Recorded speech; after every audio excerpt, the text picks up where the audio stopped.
And greetings and salutations, one and all.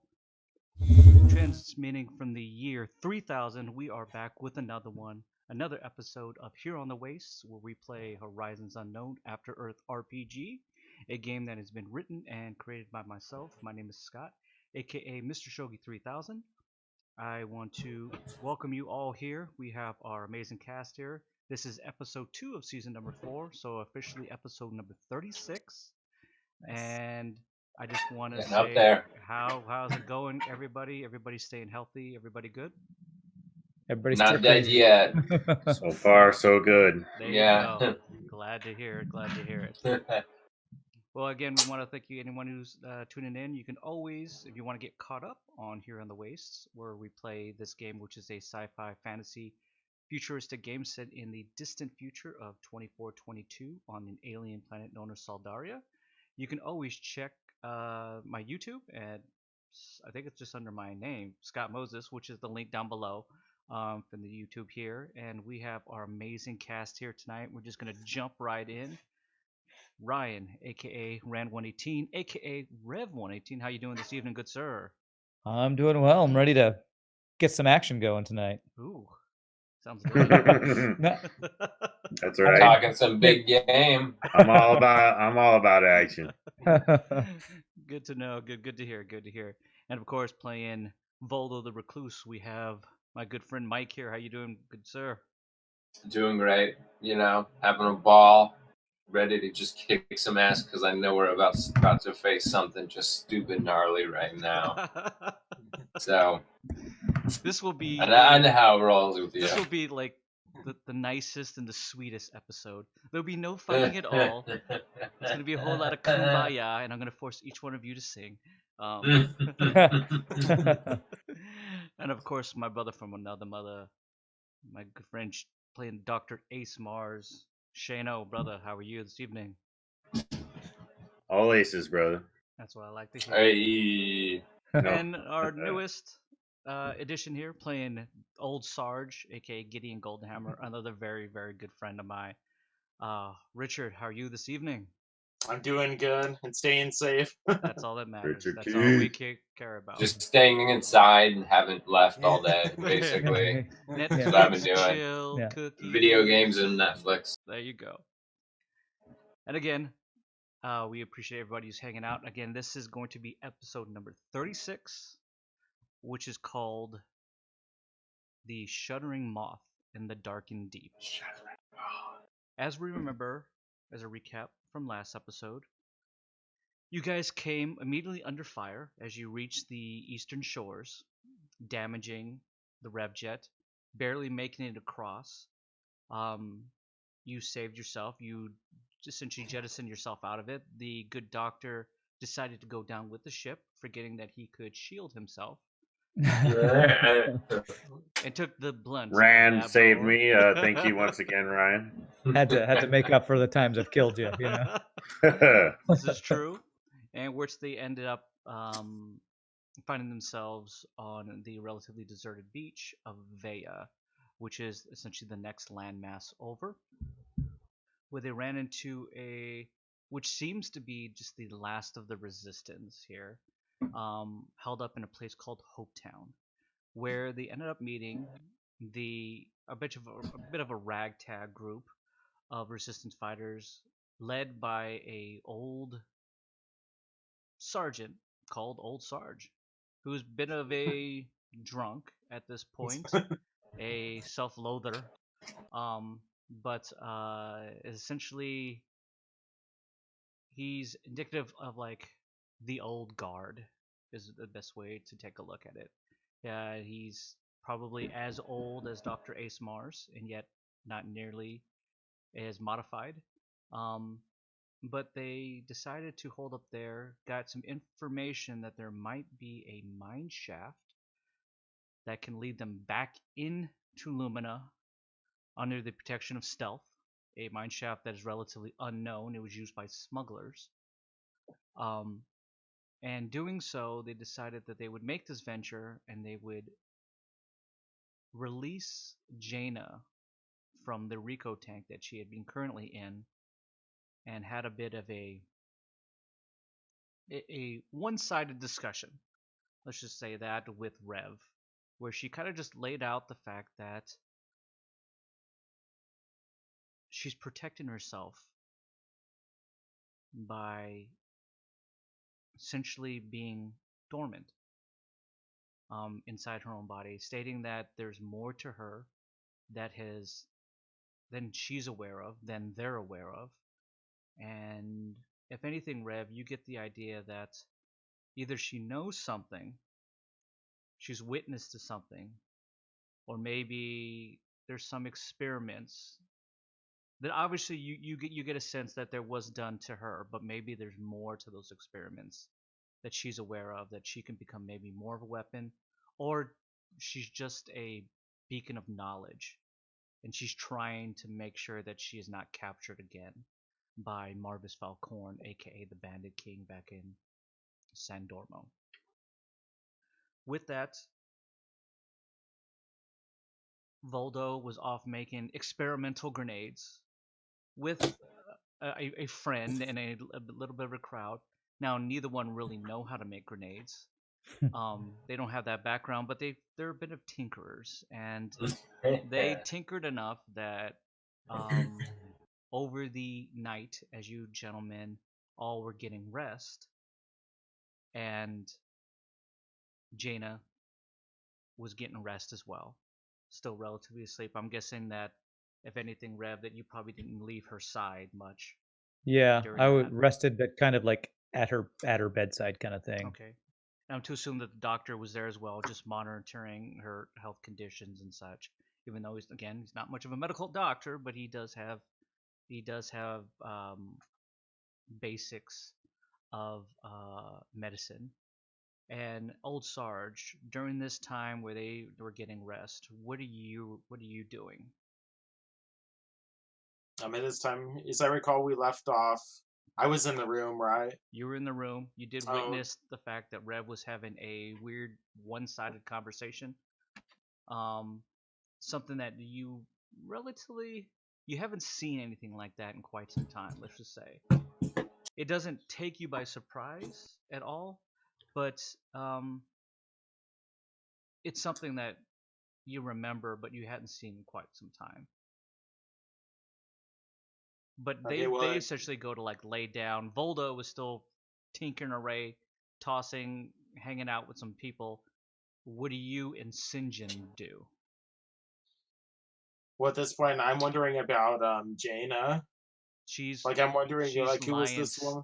Sure, you could. It's definitely a situation where you're not exactly sure who she is, but you get the sense that the doctor and Rev aren't really feeling any kind of interrogation or any questions. They're burnt out, they're tired, they just want to kind of rest, where you kind of like leave them inside that room with Jaina herself. Sinjin looks at you and he gives you kind of look like I don't think we should ask any questions, boss, at least not right now. Yeah, at this point, I allow them to kind of like gather themselves, and sure, I did figure we'll just reserve it for the morning. Okay. And everything once they arrange everything. You are aware that it's always hard to discern when is morning, since it is perpetual daylight for the next 3 months. But everybody does have some kind of internal body clock that gives them the indication when it's time to lay down and rest. Voldo, by the time you make around 6 of these grenades, you figure that you're starting to wane a little bit here in just energy. That maybe it's kind of time to, if there is going to be another big excursion adventure, maybe you could get some rest here as well. Okay. So does that mean I can finish making the rest? Because there was supposed to be about 20 getting from the stones. At that point, you'll probably only get about 6. 6 total? Yeah. The guy said he from one stone? Yeah. No, there's still parts of that stone that he can still make others with, but he's starting to get tired here as well. And you just get the sense that if you continue to get too far down the line, get too tired, mistakes could happen at that point. Okay. Sounds good. Okay. So for that, do you guys just all kind of like relatively just take some sleep wherever you can get it? Yep. I'm resting for sure. Yeah. Okay. Is there by chance like blacksmith who works on armor in the city? Again, it's still the same guy who's the closest thing. Same, just there. Okay. Yeah. I mean, he can. So nothing special. Yeah, he Okay. can patch it up, but there's Mhm. nothing like that he can really do in order to create anything. He's just To add guy. on to Yeah, it. he's just the guy that happens to have some capability of doing something that's still alive at this point. Okay. Okay. Then in that case, yeah. Then I'm just gonna kind of go Okay. to rest too. Do you go ahead and rest as well, Sarge? Do you try to sober up as much as you can? Yeah, he's gonna try to like fix his neurons and his heal up his fried mind. neurons. You obviously have a little spot where you've been sleeping in a bit of a cot. You lay down and you take some rest, and for you, Sarge, you get, hey Zenny, thanks for hanging out here. Mike, you know Zenny, she's in the chat. Zenny? Oh, yeah, okay. Nice. Yeah, Welcome back. Zenya. I remember her. Yeah, okay. Dope. Awesome. Hey, Great to thanks see so you much, again. Zenny, for hanging out. Halfway to Yeah. you. You just kind of sit there, again, sobering up. You notice you're aware of how much you can drink, and even though you hit the sauce pretty hard, doing your best to try to forget some things, you sober up pretty quick. You've been doing this for quite some time. You're not exactly sure when the last time you got your liver replaced, but it's been some time. Might need a new one again. Yeah. You figured if you keep hitting it too hard, that you might have to go in for a replacement. Of course, the good Dr. Ace Mars can always do that for you. You sit there quietly, and you're thinking about everything that's kind of gone on, and exactly strategically where you're currently at, and you think to yourself that this long shot of going in to the mines could end up being something that doesn't pan out. But you know that Not with us. you have a feeling that you have to give it a shot at this point, even though there's a part of you that's almost given up. Like, you're always in the fight, you're always the first guy to jump in there, but you've seen good men die quick, and with the death of the High Commander, with the passing of Jupiter, there's not a lot left of this resistance, and you're not exactly sure how much you all can do. But if anything, you get a sense from Rev, from Voldo, and Dr. Ace Mars, and specifically, and you don't know why, but from this girl, that you don't know if she's the key to anything, but it gives you a glimpse of a little bit of hope that maybe something could change. That maybe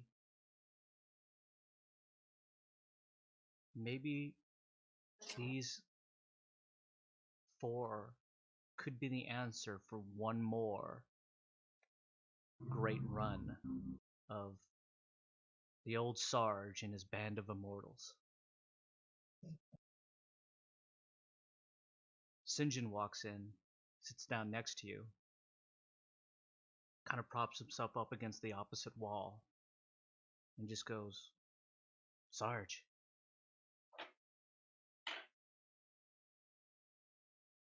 are we going to actually do this? I pause, and then I say yes. Not only that, I want to push forward even harder than they hit us with. I want to Wow. But like, Sarge, like, we don't have anybody. What are you talking about pushing harder? Our forces are scattered, and we don't even have any information of how many are even out there still. And we got a ragtag group of guys, which I don't know if they're coming to us like as saving grace, but they look like they've gone through hell too. How much fight do you think they have? I don't know.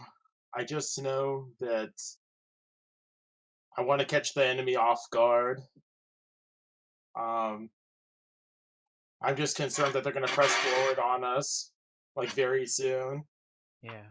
Because I feel they're trying to get us to lower our defenses. They're doing a good job, boss. That's not much defense is left. I mean, whatever guys that obviously we can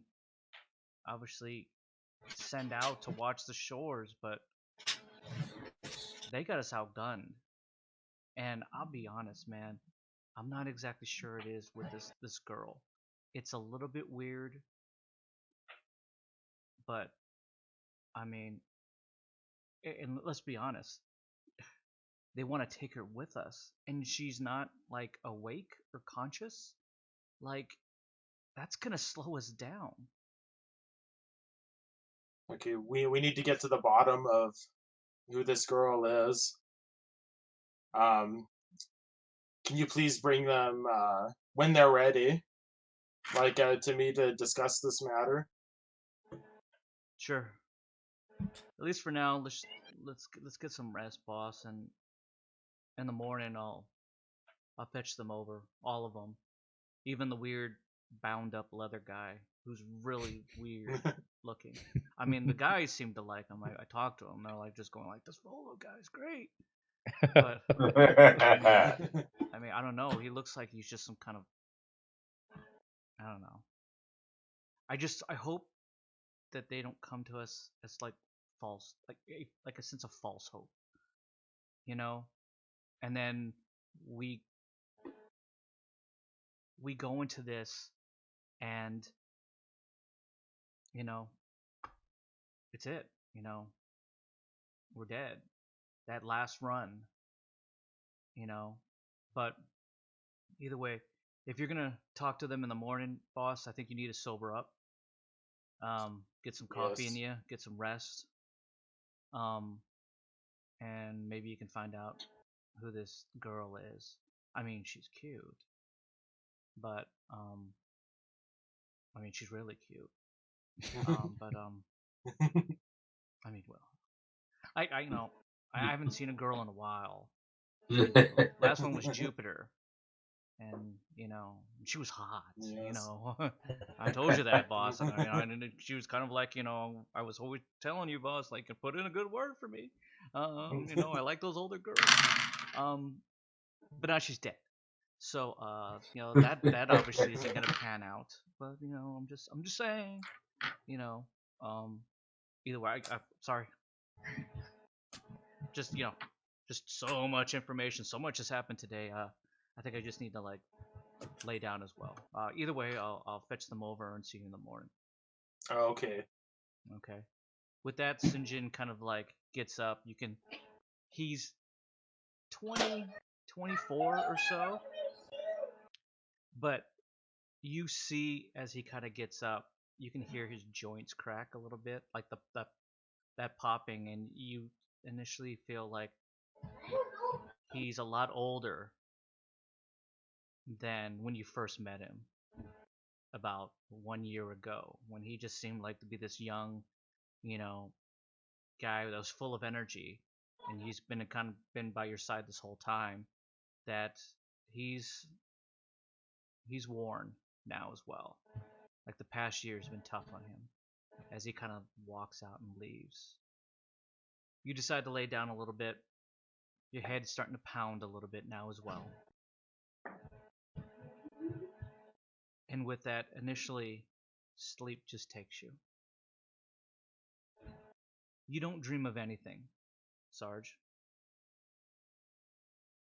It feels like you merely dozed off, and then mere seconds as you start to fall into a deep sleep, you're awoken by the sound of St. John, who's knocking on the door and just goes, "Boss,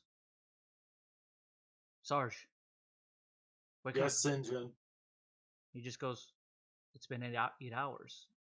Maybe you should get up, get some coffee in you. I'll fetch the guys over. If we're gonna make her move, we should do it early."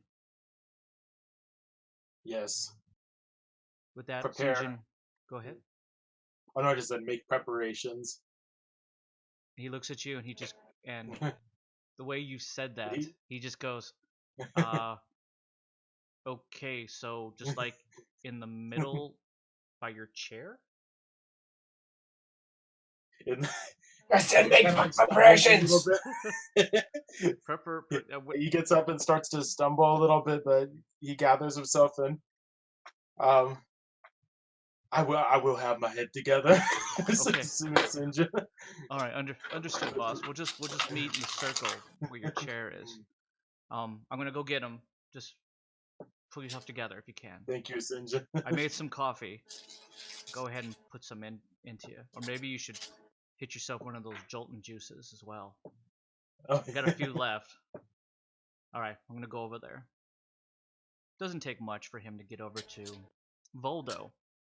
Voldo, you're just kind of like sleeping out, just like on the ground. In Yeah, the mansion exactly. itself. Yeah.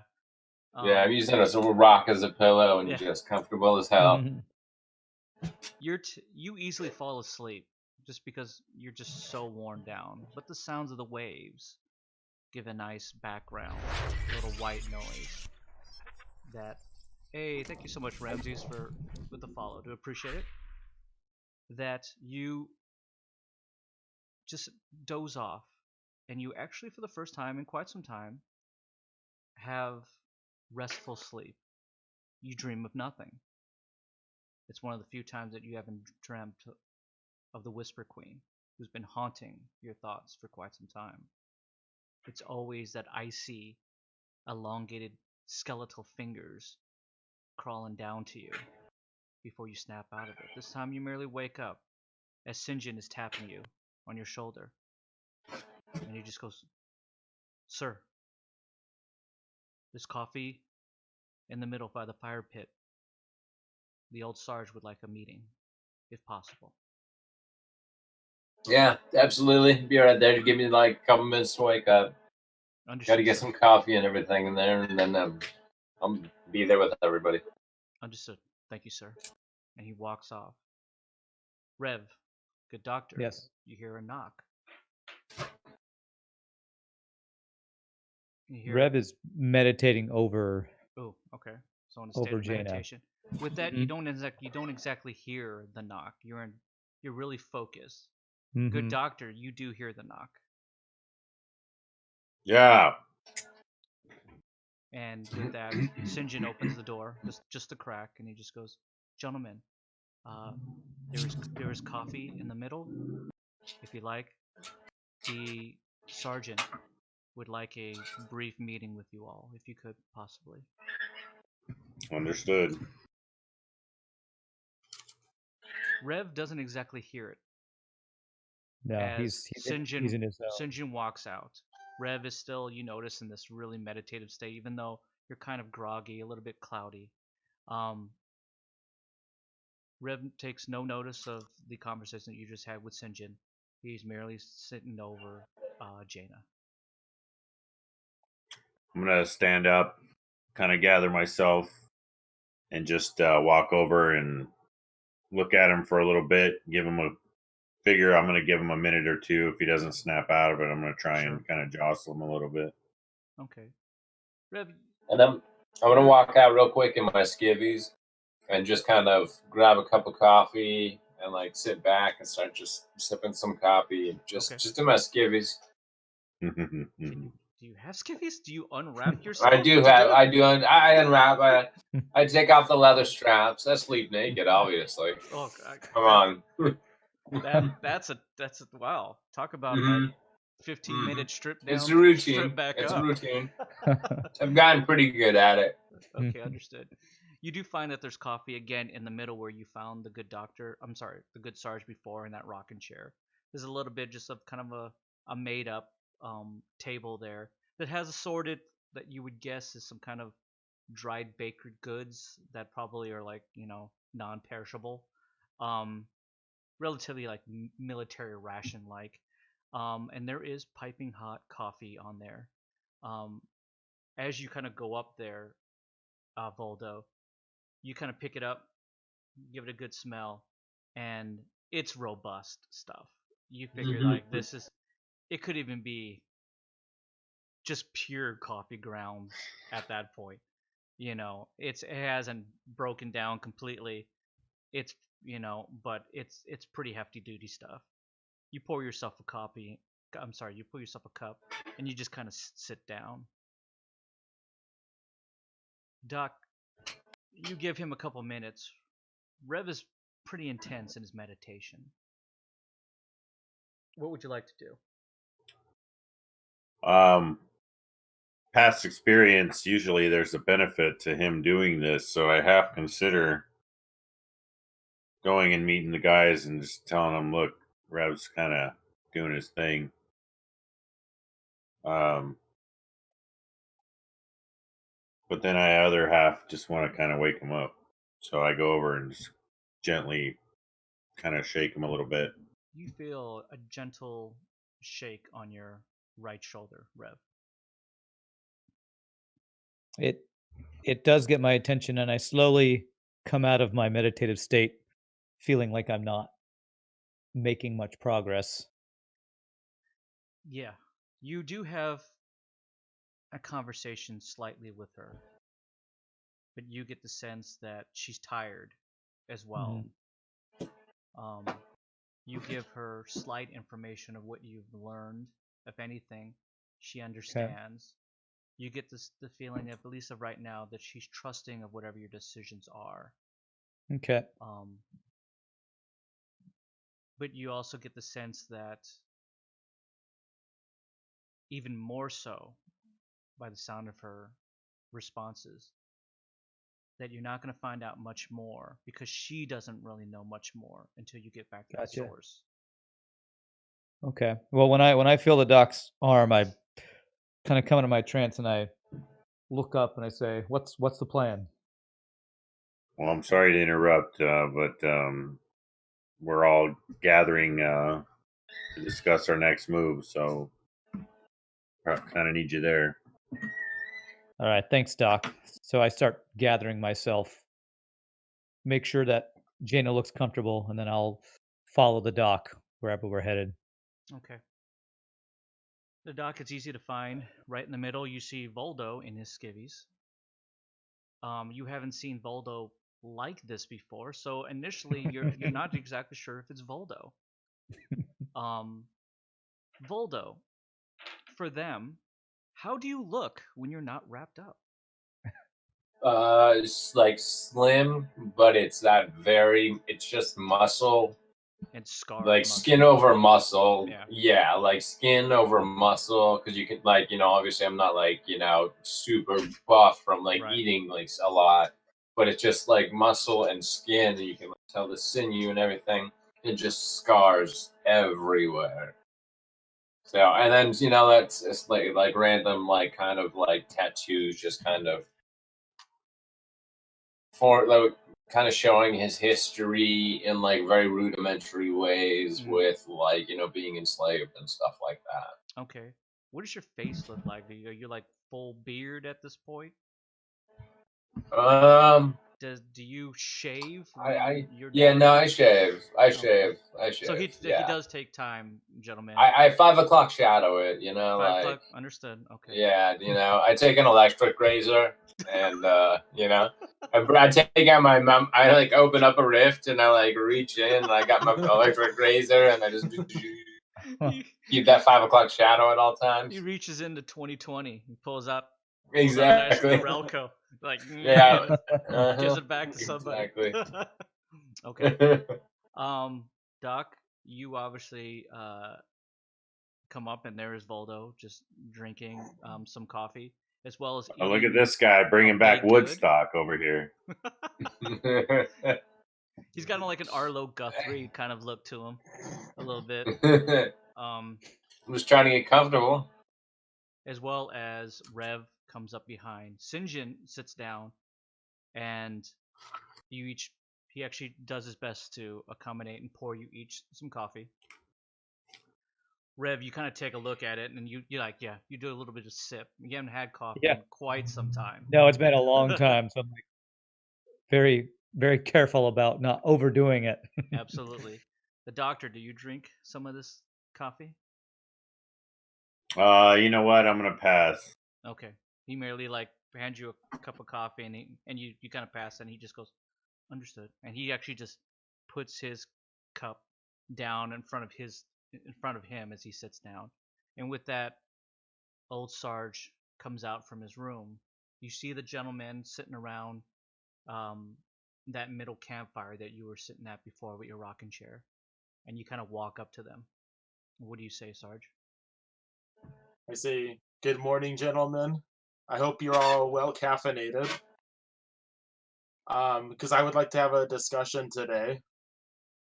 Now that my neurons are they're working better than last night. I was quite inebriated, as you can tell. Right. It was great.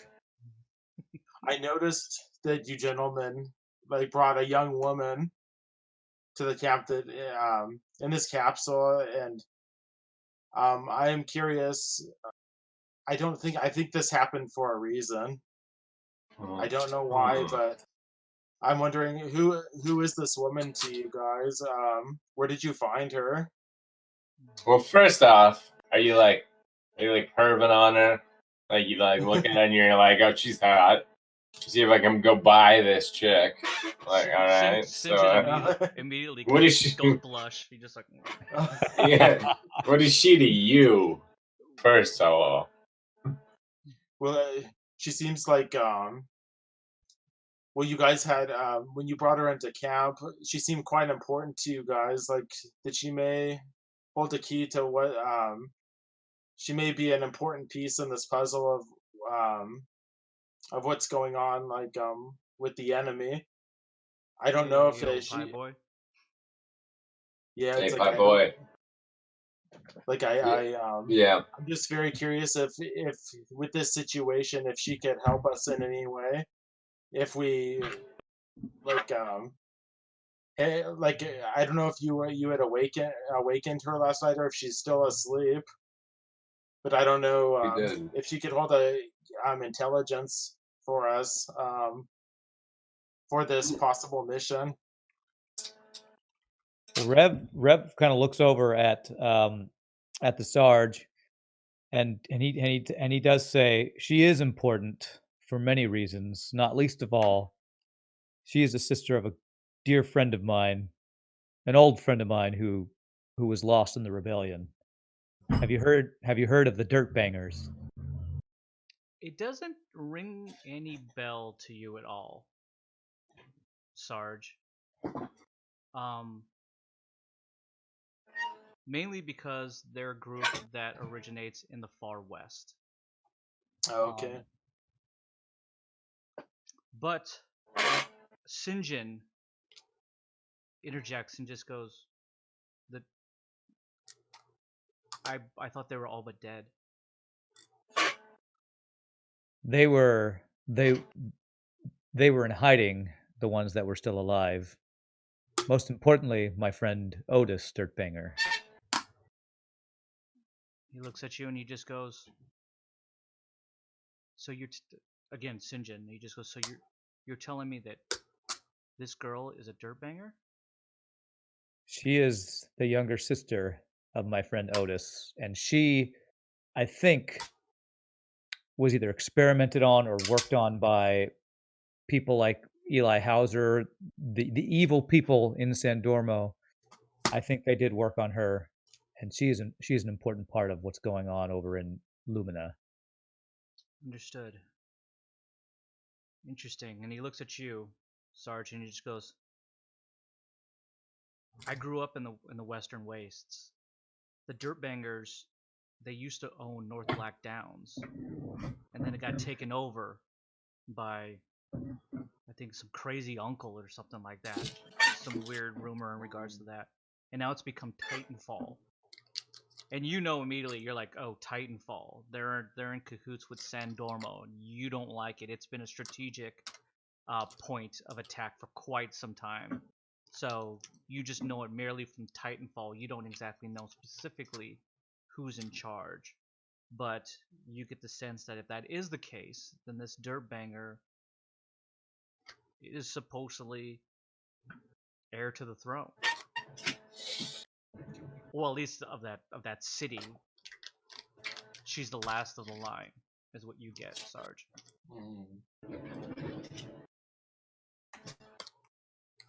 When the Sarge he walks over and he says, "As I left you gentlemen to relax last night, to using the accommodations of the camp.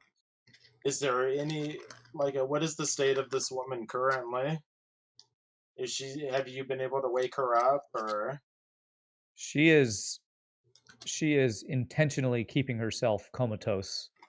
She, from what I can gather in my communication with her, Rev kind of leaves that ambiguous because he doesn't want them to know he's like spiritually talking to her mind, like they don't know already.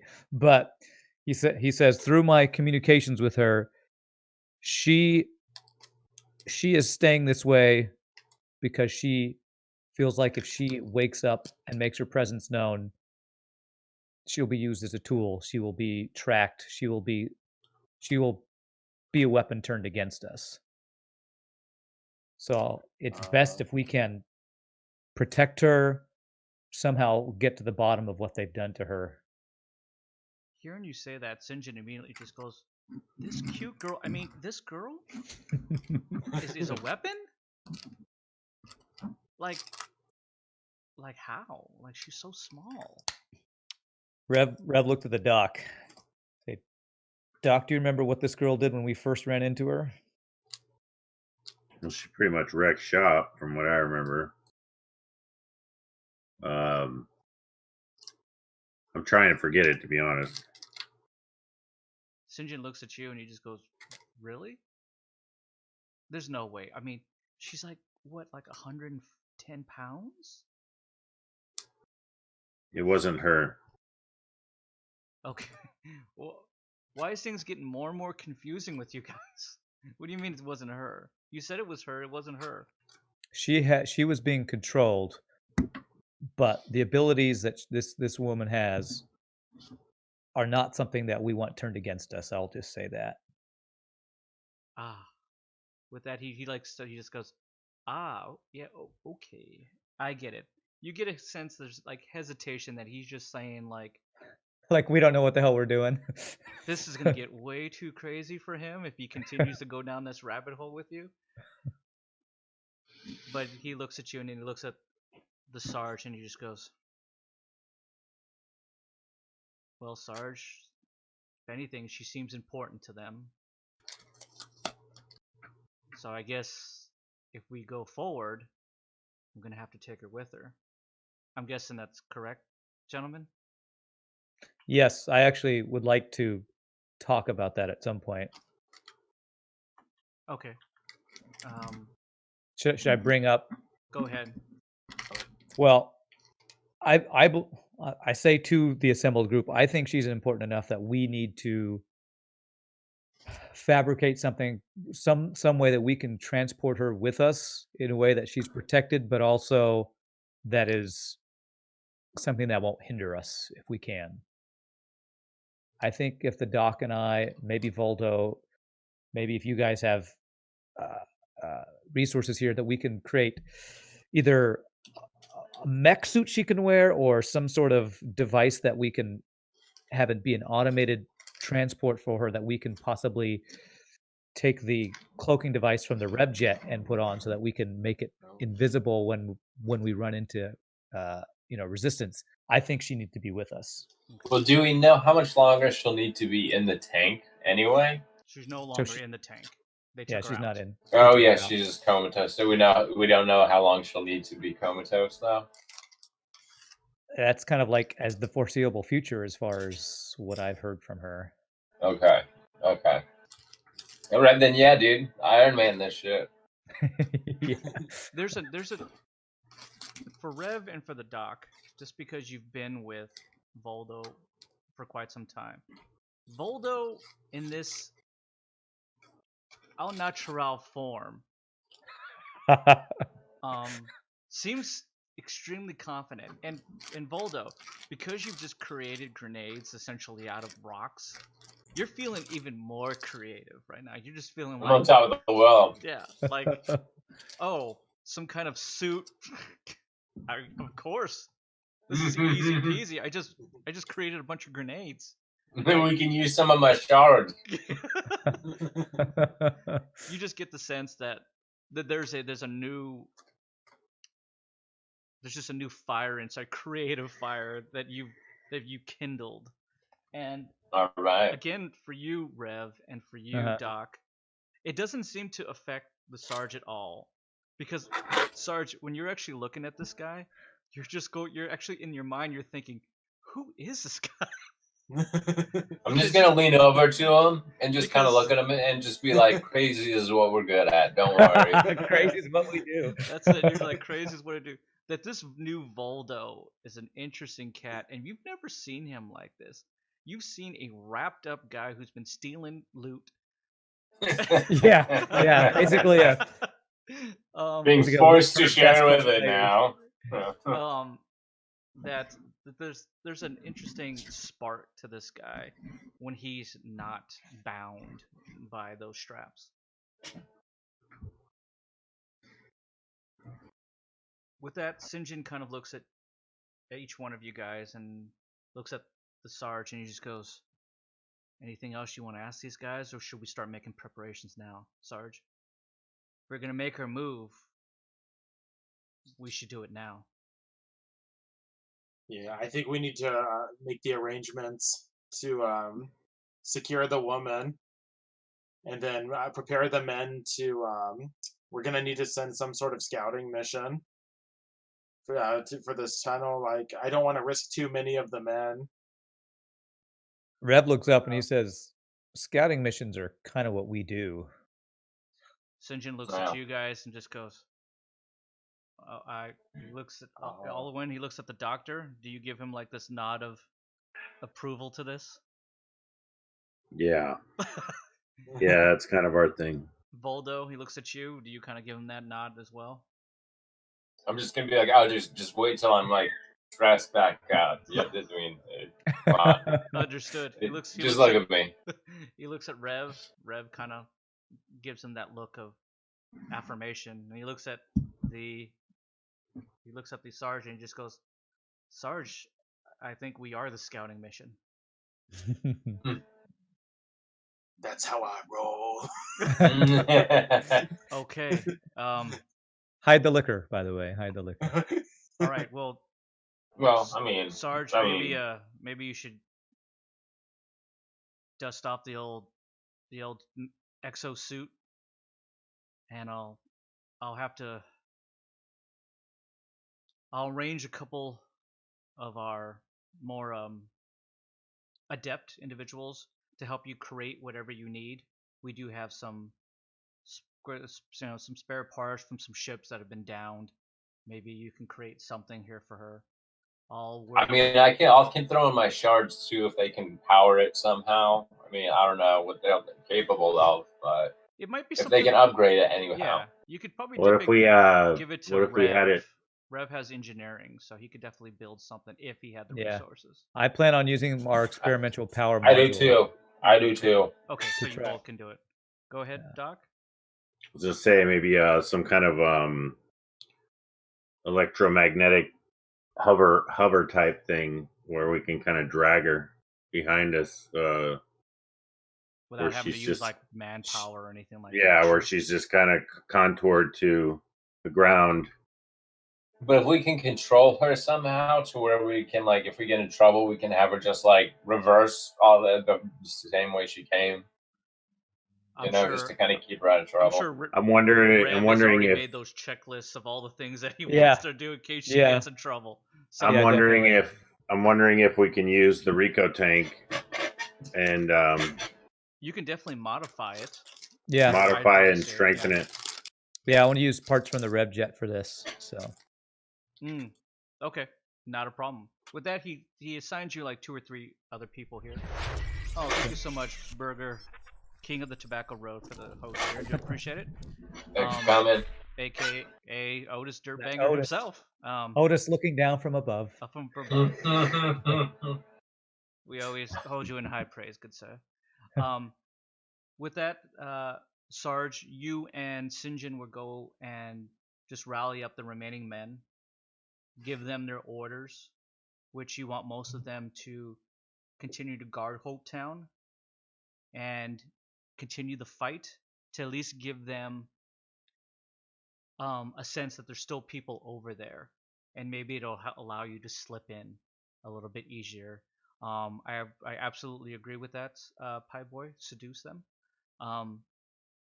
and you guys kind of like go off. With that, Rev and Voldo and Doctor, are you going to help him as well? Just because you did make the Rico tank, he'd probably have good knowledge of how to reinforce that, how to create it in a different way. Sure.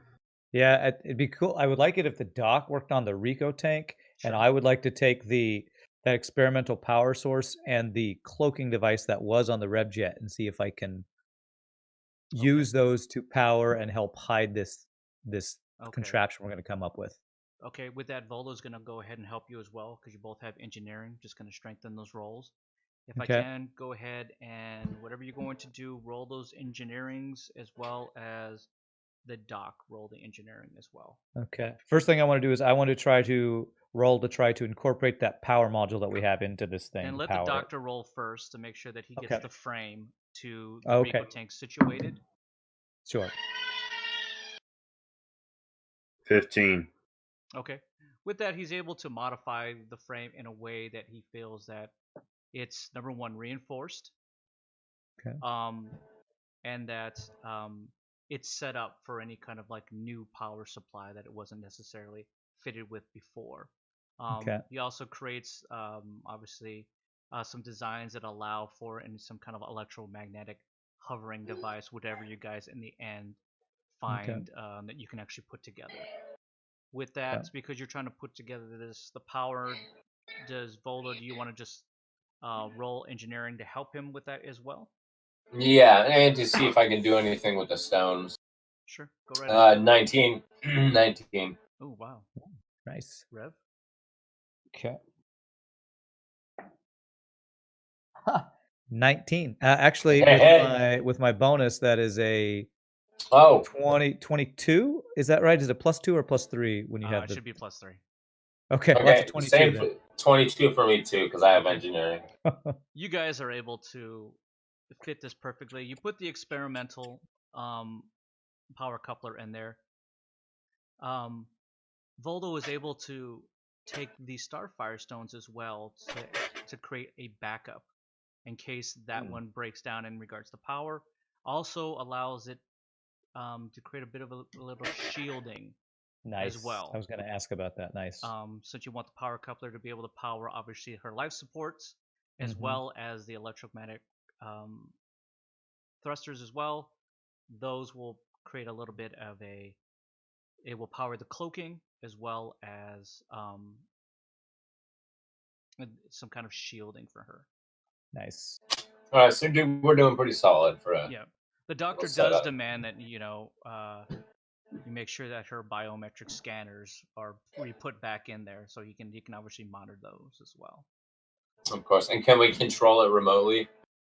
Everything is going to be controlled directly through Maybell, which Rev installs directly into her. So there's a direct connection that he always has.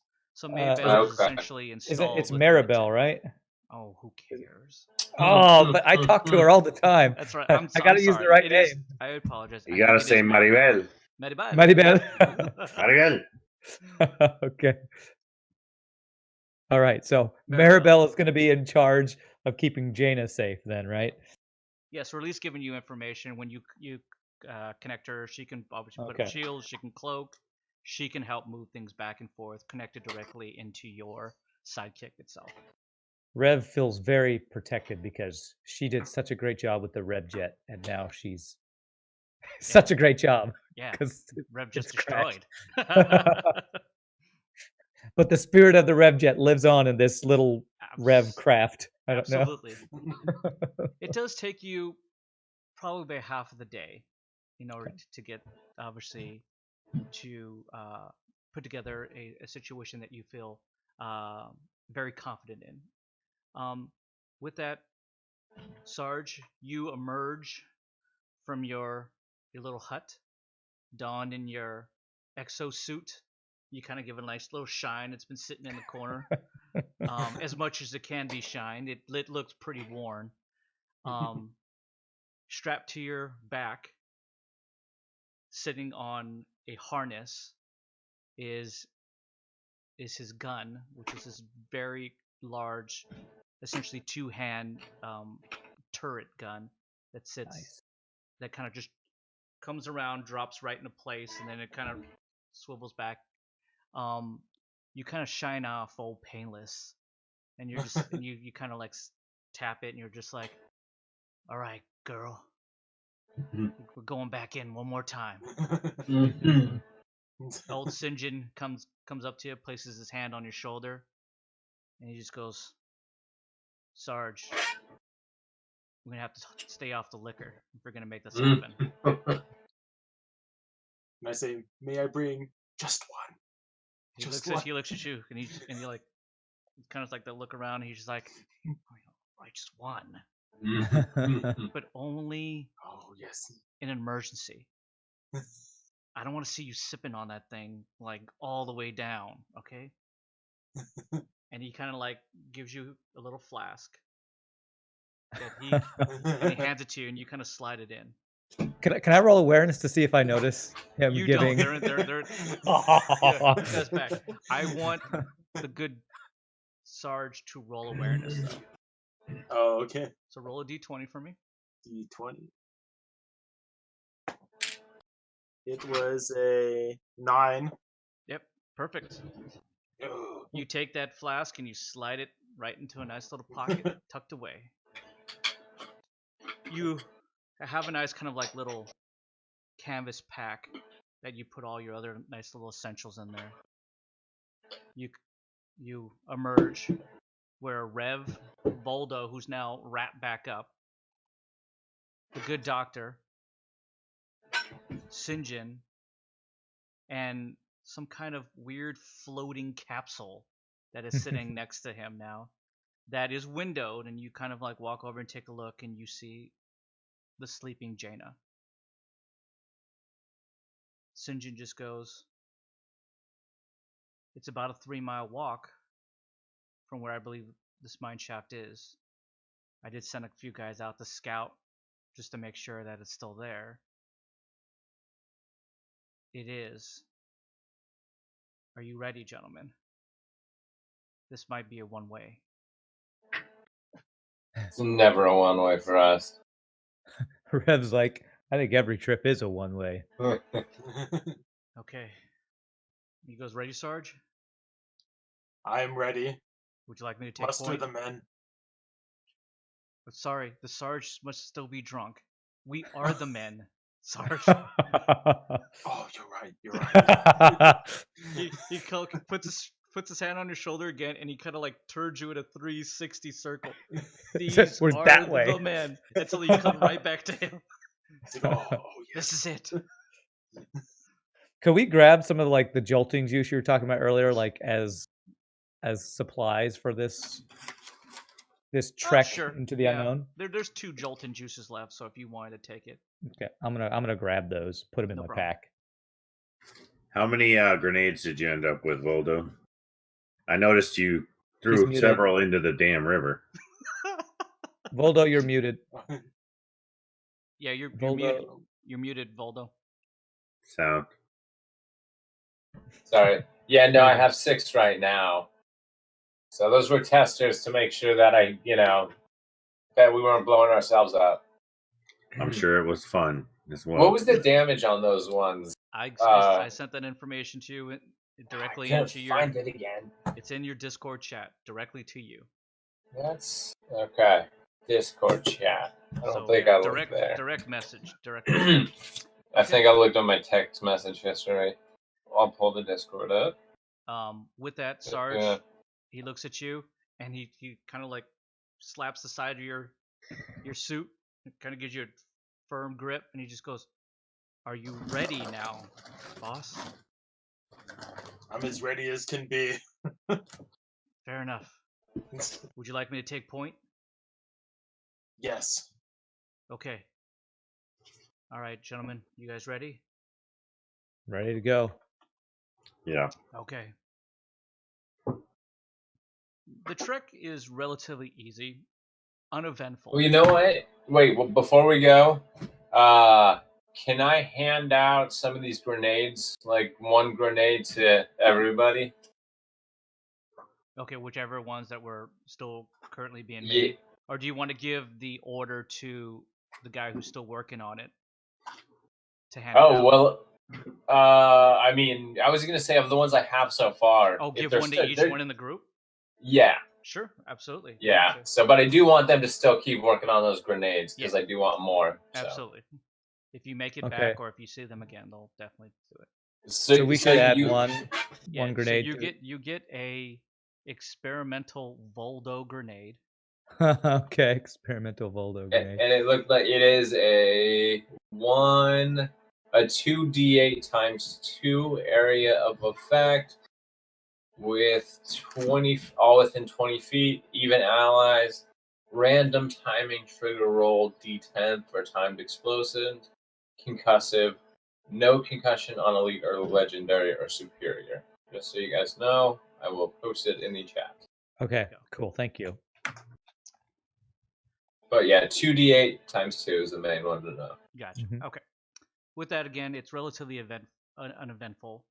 As you make your way towards this very, very large mountain range, and the mountain range spans north to south as far as you can see. These are called the Moonborn Mountains. They are easy geographically. Protect the innards of Vea itself. There is only one way to actually get into the interior part of Vea, and that is through the Pandalin Pass, which is far to the south. The path is known to enter you into the Path of Kalaf, which you reach into the relatively unknown lush lands of the beyond. The mine shaft, though, directly is bored into the outer side of the Moonborn Mountains. When you reach it, it's about 3 miles away. Rev, you're noticing that the creation that you made for Jaina is holding up quite well. Nice. Doesn't seem to be any power fluctuations or anything like that. Jaina seems relatively calm and sedated in her own way. I keep asking Maribel, how are Jaina's vitals? She goes, completely stable. Well done. Continue to monitor, Maribel. Understood, sir. As you reach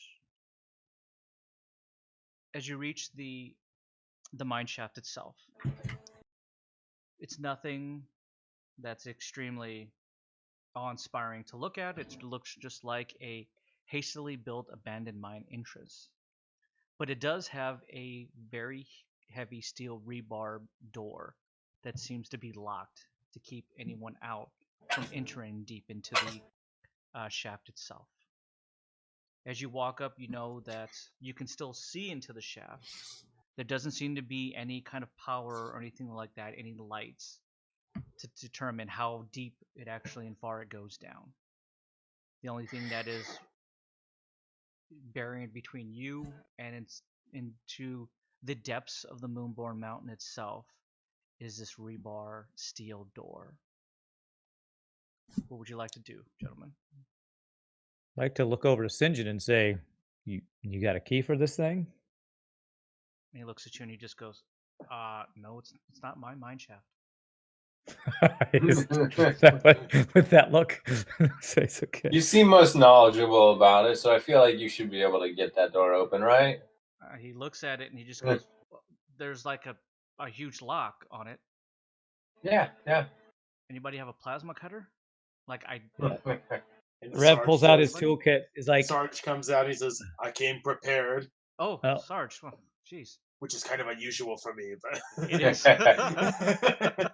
Rev has a skeptical look. You came prepared.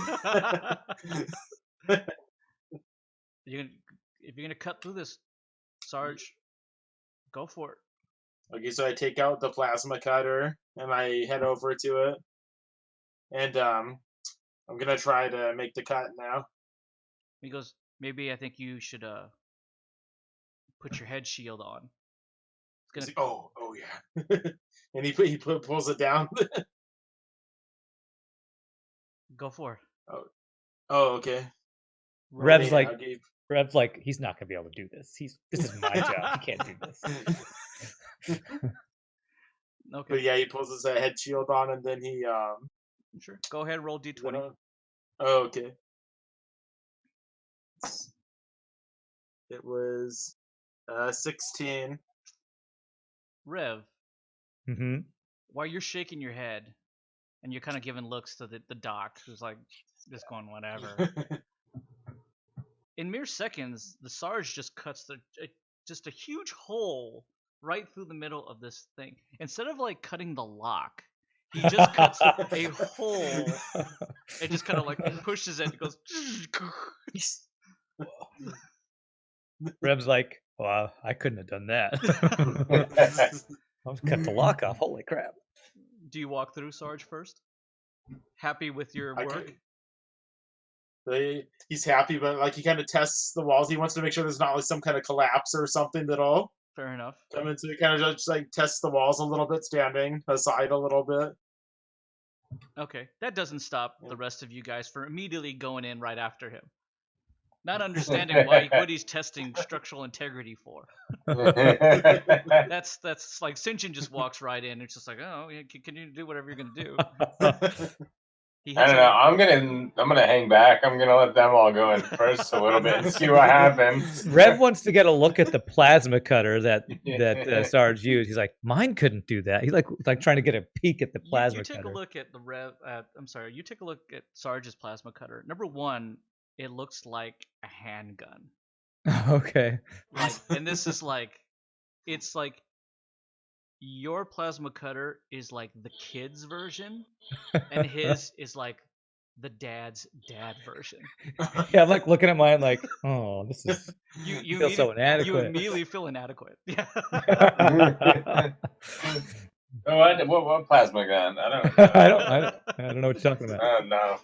Okay, so Rev, do you go inside? Yeah, I would like to actually recommend that I take point and go into Mirage as we move forward to scout this new area. Absolutely. Okay. Doc, do you enter? Cautiously, yes. Okay. And Voldo, you're bringing up the back, correct? I'm bringing up the back. Yeah. Gotcha. Okay. Sinjin goes in right after the Sarge, with Rev now passing. What are you doing currently with Jaina? She's essentially at this point following you wherever you go. I'd like Doc to like kind of be in charge of the what do we call it, a module? Yeah. Do you want to have her between me and him? Yeah, maybe Doc bring up the rear and you're kind of in front of it, kind of thing. Voldo's got the rear, so I guess Doc would be Okay. in front, Jaina, and then. Okay. I mean, that way it has 3 people in front of her and then me behind her. Okay. Yeah, that's I feel cool like with that me. might be the safest way to do it. With that, Rev passes over control of the module itself over to you, Doc. Arabelle, take position behind me. Immediately, the module just kind of floats and puts herself right behind you. Voldo creates some distance in order to make sure it's right in between. So I'm going to start moving deeper into this shaft and trying to get a bead on what kind of terrain we're looking at going in here. It's relatively dark in there. So do you go to night vision? Yeah, I would like to scroll through infrared, night vision, whatever gives me the best visual on this area. It's so I want to dark. kind of establish the dimensions. How big of a tunnel are we talking here? It's probably about 12 feet high, and it's probably only about 6 or 7 feet wide. It's relatively narrow. Wow. Okay. How much of a visual do I have using either night vision or infrared going in? Like how far Night deep can I vision see? allows you to see probably up to about 10 feet in front of you before 10 you feet. need to start to Okay. move. Okay. Well, then I like to move cautiously and maybe establish communication through our sidekicks Understood. to the people behind us as I move forward and scout. Cool. Yeah, you set up your group chat. There you go. Beep, Get boop, our boop, boop. Discord. Pops up. You add Sinjin and the old Sarge get a ping. Add to friend. Exactly. Add to Join group our chat. message group. So you guys are part of the group chat. With that, okay. You continue to move forward. Roll a just quick awareness if you could for me. Sure. 18. 18? Okay. As you continue to move forward, you see that that if anything, that the mine shaft itself seems to be still relatively structurally sound.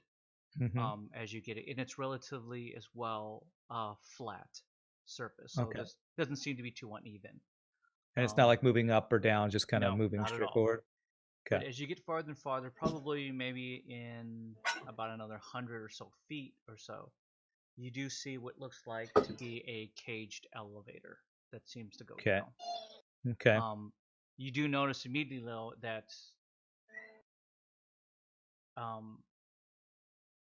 it's nothing that's powered. That there Okay. doesn't seem to be any power going in through this, and it seems to be some kind of like offset weighted system to go down, kind of crank, as well in order to help make it go down. It's gonna be a tight fit to get you all in there. Okay. You don't know if necessarily you all can go down at the same time. Okay. Now that you have this large contraption for Jaina. Sure. Okay. Well, I'm gonna. How far forward am I from the rest of the group? I'd probably say that you're good 50 yards or so in front Okay. of them. And they're Okay. I'm slowly just kind of like listening to whenever you say you can come forward, you Sure. can come forward. Okay. Well, I've been given kind of them a play-by-play of what I'm Sure. seeing, and as I come up on the elevator, I'm going to say, I see an unpowered elevator that looks like is going to be very tight fit. We're probably going to need to go down multiple times to get everybody down. So y'all are safe to approach because I don't see any threats, right? You see nothing. Okay. So I'm going to say it's safe for them to approach as I'm looking at this thing. All right. So let's all pop up there. Okay. Do you all venture forward? Yes. Doc? Yeah, I'm trying to kind of decide who is going first, who's picking up the rear. Sure. And who's going to go down with Jaina? Yeah, I kind of think that maybe Voldo and I'll take her down. And then Sarge, Sinjin, and Rev go again? Yeah, they go down first. We'll follow up with her. Yeah, Rev's going to say we don't take Mirabelle down before we scout what's down there. Yeah. Sure. Sinjin hears that and just goes, that sounds good for me. What about you, Sarge? Sounds like a plan. Okay, so it looks like we're going to go down first. With that, Rev, they're kind of all relatively around you now. Mm-hmm. You can kind of, are you still in Mirage? Are they just talking into the ether here? Yeah, I pretty much like to stay in Mirage in all these situations. Understood. It's a bit offsetting, and I'll put in for Sarge. to be talking essentially to air. Sinjin as well, because it's just kind of weird. It's like there's a chain of command here, and you're just kind of like, oh, can you hear me? With that one, they're standing there. Rev kind of like opens up the cage, and you just kind of While like invisible. see these things just open up by itself, and just like, okay. Sinjin like puts his hand on as Sarge goes to like reach for that drink. He's like, come on, Sarge, it's okay. These people are crazy, but I think we're okay. Rev's just like, get used to it. I'm the scout. Do you go in first? Yeah, I wanted to be in there kind of checking to see how this thing works, like to try to get the controls for how it moves. You and all get that. in there, and immediately you could feel it kind of give. Now that there's weight in there, you can hear the buckling of the cables as now weight has been put in there, and you have any idea just by the way it looks how long this hasn't been in service. That doesn't stop Sinjin from automatically jumping right in there as well. Sarge, you see this as well. Like Sinjin's in there, and it sloops down just a little bit more. Yeah, and then Sarge jumps in. Oh my god! Immediately he jumps in and just goes. From the ether, they hear slowly. God damn it! It's always hilarious. Rev, not only are they right next to him, but Rev has to say into the thing. He doesn't just say it to them. He's just like slowly.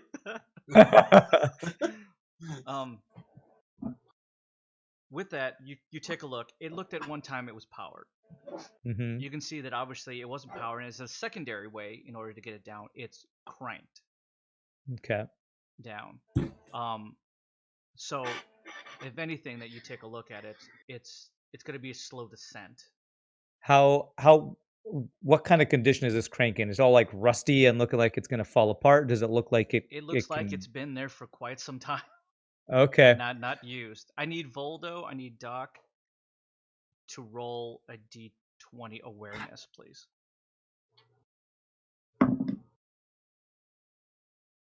19. 11. Okay. Rev, roll awareness really quick. Okay. Sarge, roll awareness really quick. Oh, okay. 16 for me. I got 7. Okay. Fair enough. Okay. So with that, the gentlemen are on. The three, well, Voldo, the Doc, see 2 people standing there. You just essentially assume as the door closes by itself without anybody touching it that Rev's on there with them. Rev, what do? You were the closest to the controls. I would like to say nobody touch this crank, and I want to pull out my toolkit. Sure. Feeling a little inadequate from what of course the Sarge did earlier. I want to actually try to see if I have anything to lubricate this crank, like you don't oil. Have anything, do you have anything on you? I have. Let me see. I have a water canteen. I have a toolkit, and I have jolting juice. I guess you have jolting juice and water. So, Sarge, do you have anything? I feel like that'll make it stickier. Do you have anything in your thing? Pie boy, this just got weird. I got a lesser salve. I have a lesser salve. I don't know if that'll. Oof, but that's a really nice thing to have. Yes, gentlemen, we do. Can we talk just about spit on it a lot on this channel? Can I test spit like makes the the jolting best juice lube. and see how like Makes the best viscous? I want to check how viscous this jolting juice is to see if I can tell if it'd be an actual lubricant. Sure, you can crack it, and are you just gonna pour it on something to see? I want to pour it on my non-cybernetic hand to see how viscous. It's the equivalent to modern day Coca-Cola. Okay. Beautiful Coca-Cola does a number lubricant. on rust, right? Actually, because So it's Joltin juice, it's more It like eats. Jolt Cola. Gonna end of those Oh, old school people. so fancy. all right. Well, I'm gonna take this bit of jolting juice and I'm gonna like apply it liberally to the to this crank to see if it has any effect on its ability to turn and move. Okay. While that's happening, Sarge, what are you doing? Because you don't know what he's doing because you can't see him. So essentially, just you and Sinjin are just sitting there, just going. Like Sinjin's aware that there's What's something going in on? this space. As you start to hear like this fizzy sound. Did you just open a can of? Was that? I mean, I know that He's like sound. reaching for his flask. It's like, yeah, I know. It's like Very it's distinct sound. we're like, You hear that's all you do is you just hear this sound that it echoes.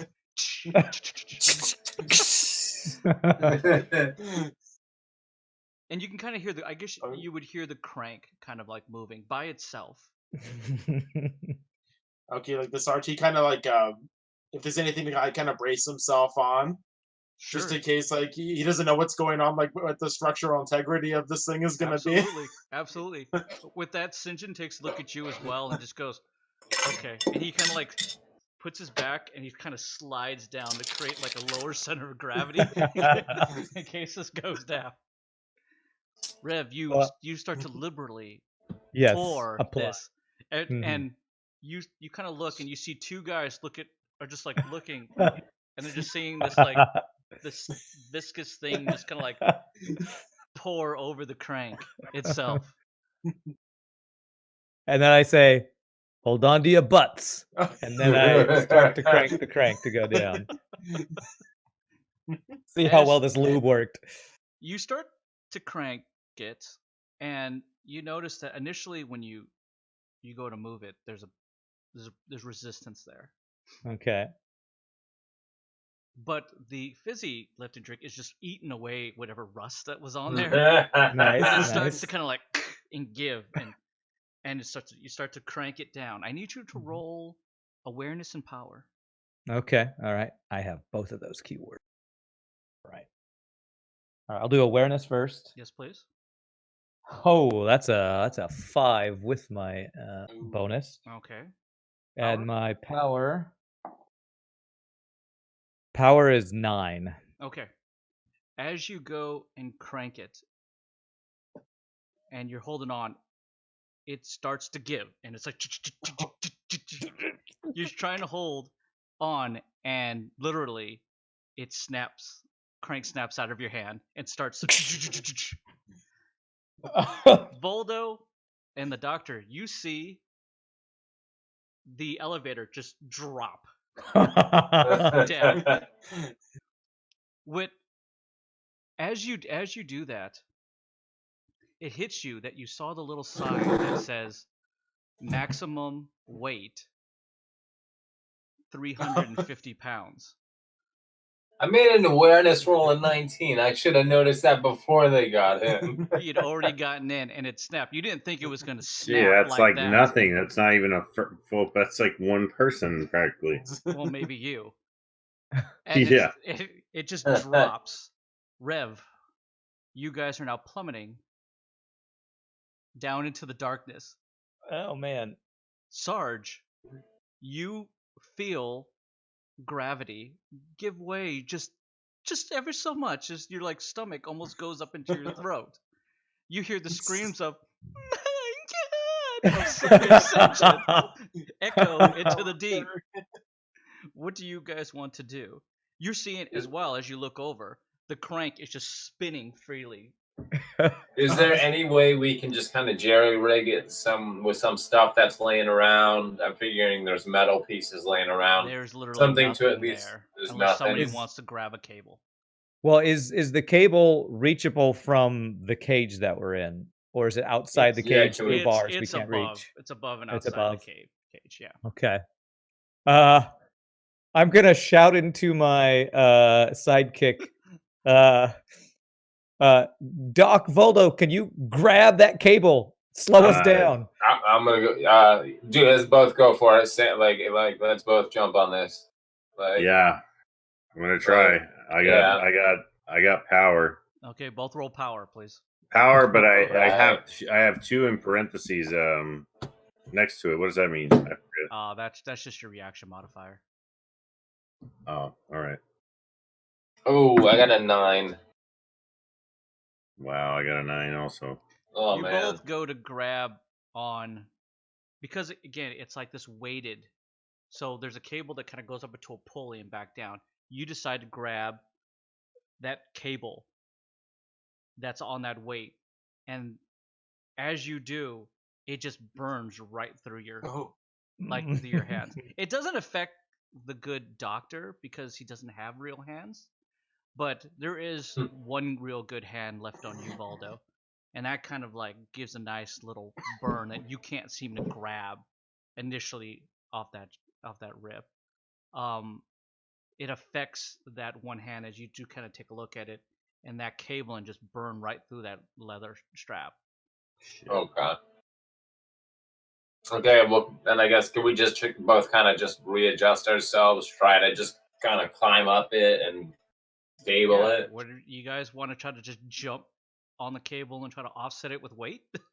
Yeah. You know, I mean, throw our feet out in front of us and just try and put. I don't know, anything we can. Doc?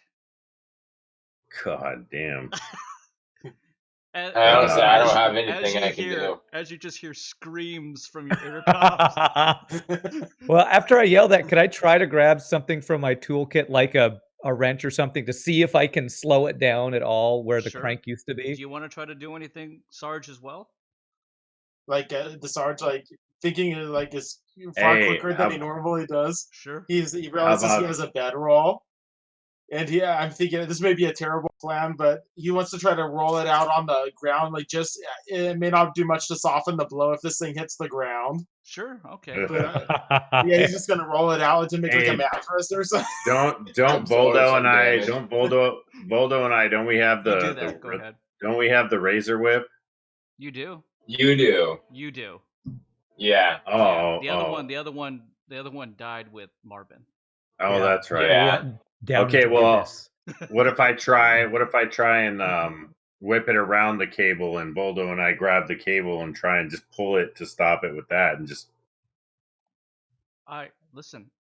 You know how the show goes. Without it breaking, of course. We will try anything. Go ahead and roll. Rev's freaking out while he's looking at the Sarge, just looking like he's getting ready for a nap, putting out his bedroll on the ground. You're trying to essentially make a wrap attack. 20. I rolled a 20. Okay. Boom, net 20. He immediately, in pure Indiana Jones style, he goes ahead and like slaps it, rips it around. Now roll power. Well, he's got to grab on too. Well, you didn't tell that to Voldo at that time. Yeah, I did. I said we're both gonna try. Well, yeah. I thought I was jumping on with him right away. Gotcha. Okay. I'm gonna need all the strength you can have because I rolled a 5. Or no, 6. 7. Okay. Literally, you hold on and you wrap it. It's perfect. It couldn't have been a better wrap job. And as you both go to grab it, it just snaps right out of your hand because you can't hold on to it. And it just goes and down into the depths below. Seriously, son of a bitch. Rev. Yes. The crank is spinning freely right next to you. The good Sarge has just rolled out a bedroll in front of you. Like, what the hell is he doing? St. John is just merely holding on, and he's just like,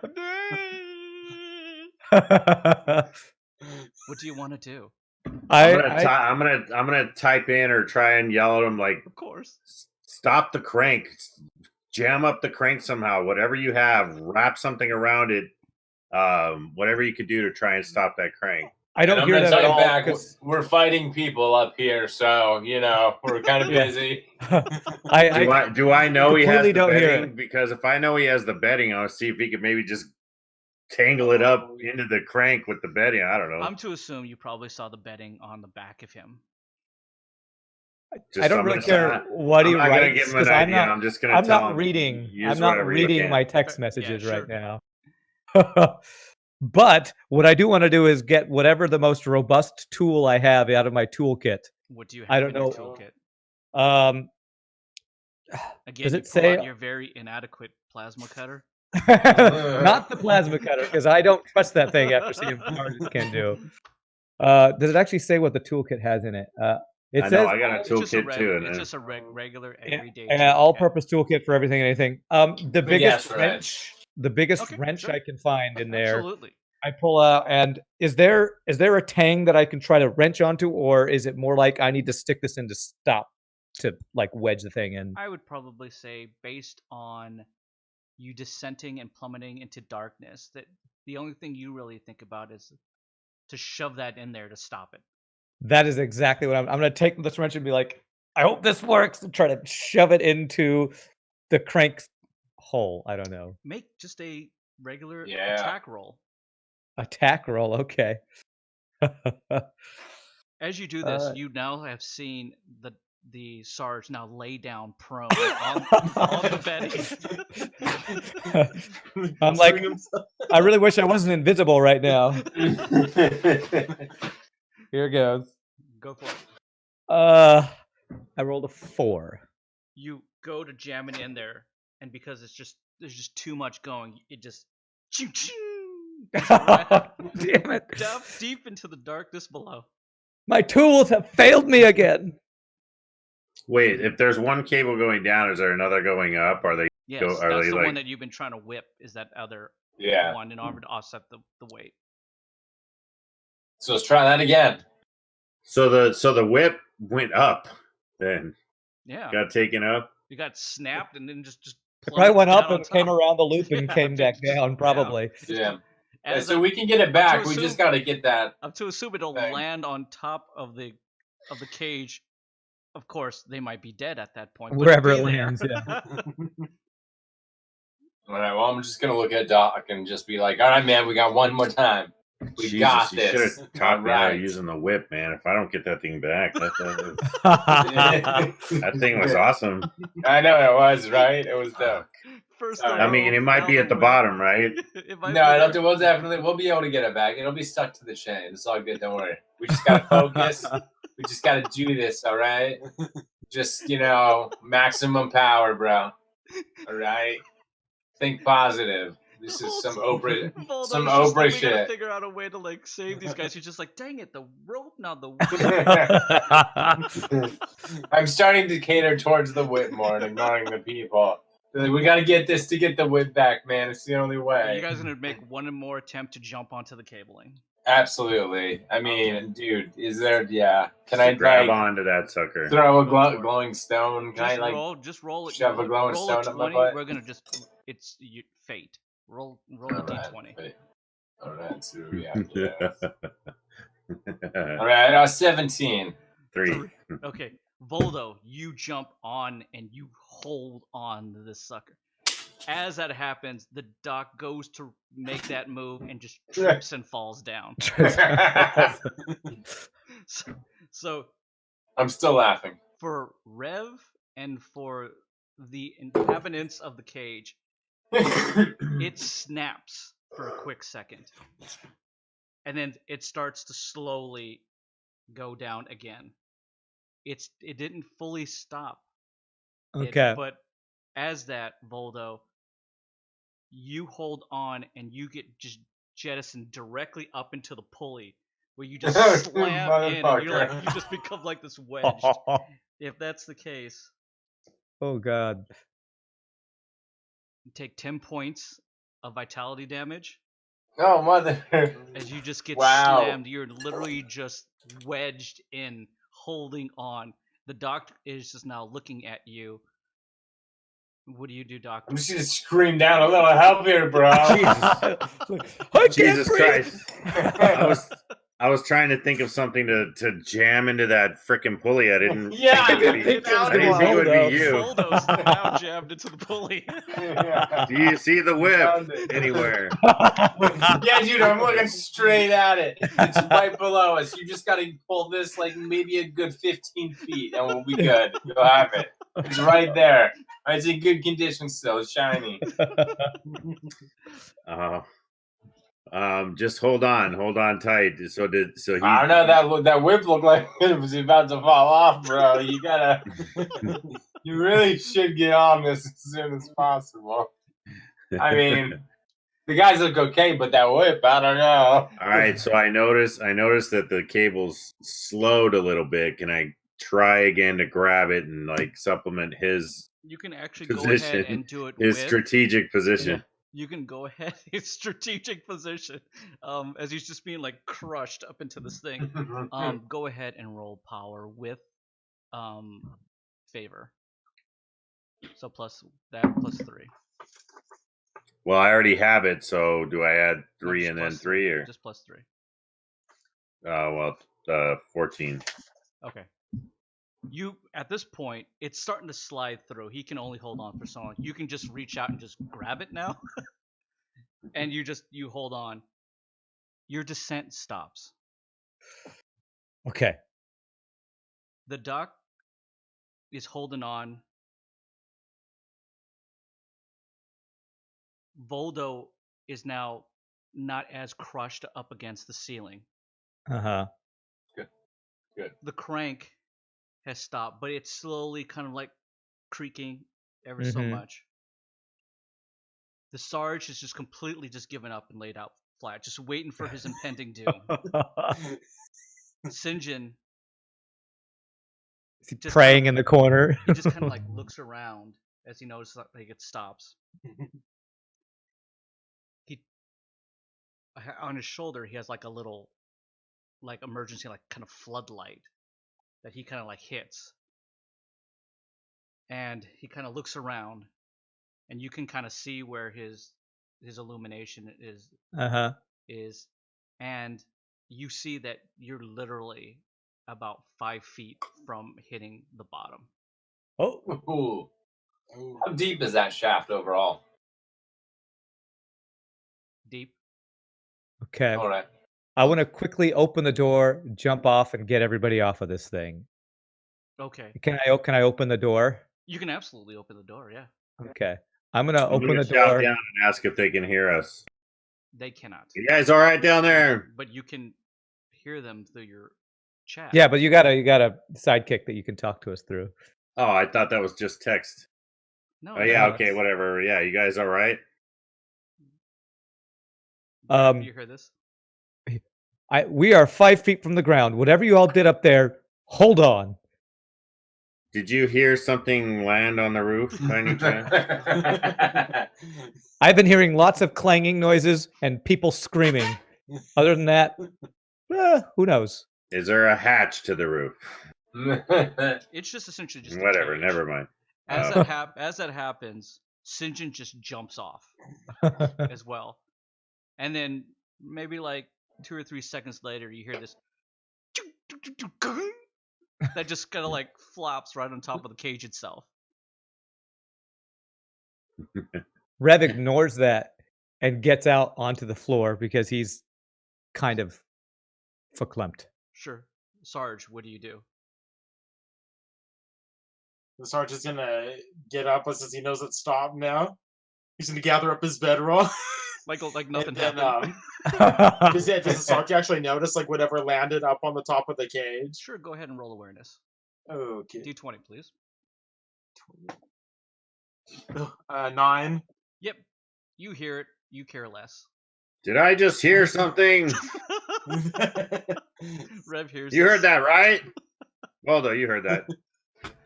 Both are still like shoved up against the thing, just holding on. I'm just screaming. It hurts so bad right now. With that, you got off as well, Sarge? Yeah. Okay. Initially, as Sarge gets off, Voldo and you come back down now that the weight's been distributed here. All right, I'm gonna kind of jump back on the solid ground and then kind of reach, and because I imagine he comes down with the cable, right? And I just Yes. kind of reach and You just grab gotta, him, grab him. You got it. grab him to come back in. Yeah, Lobster. You have no idea the pain. Poor guy's been. You immediately you feel like the pain. It's throbbing inside of Yeah. you, inside of You're your like, soul. damn. As Damn, he kind of Voldo, like I- slams Pieces of into me your folded. hands. Yeah. I totally tripped and fell, man, or else I would have. I been noticed. on that cable I with you. noticed. Yeah, I was watching it happen as I grabbed it, and then went flying up into a little hook there. Yep. Super fun. Rev- Rev finally notices the whip. Yes. He picks it up. He looks at it. And he goes, "Did y'all throw a whip down here?" Oh, thank God. Well, no, not necessarily. You could. It's a long story. As you have this opening channel, you could hear just the groaning of Voldo in the back, just going, "My God!" You can thank Voldo's torso for stopping you guys. Is Voldo alive? Yeah, I was gonna say maybe one of you guys could hook up a little healing damage here, since I just threw myself to save you. I used my body to save your lives. You don't exactly Voldo- hear this, but you don't exactly know to what extent he did to save that he tossed his body in harm's way to save your life. But you figure it's just Voldo embellishing on stuff. Yeah, Voldo talks crap all the time. He's making this up. I'm having multiple hernias that are starting to break out of myself, and obvious bones shape going in wrong directions. He volunteered to be a wedge, and it worked. With that, obviously, Sinjin and Rev and Mhm. And Sarge get off.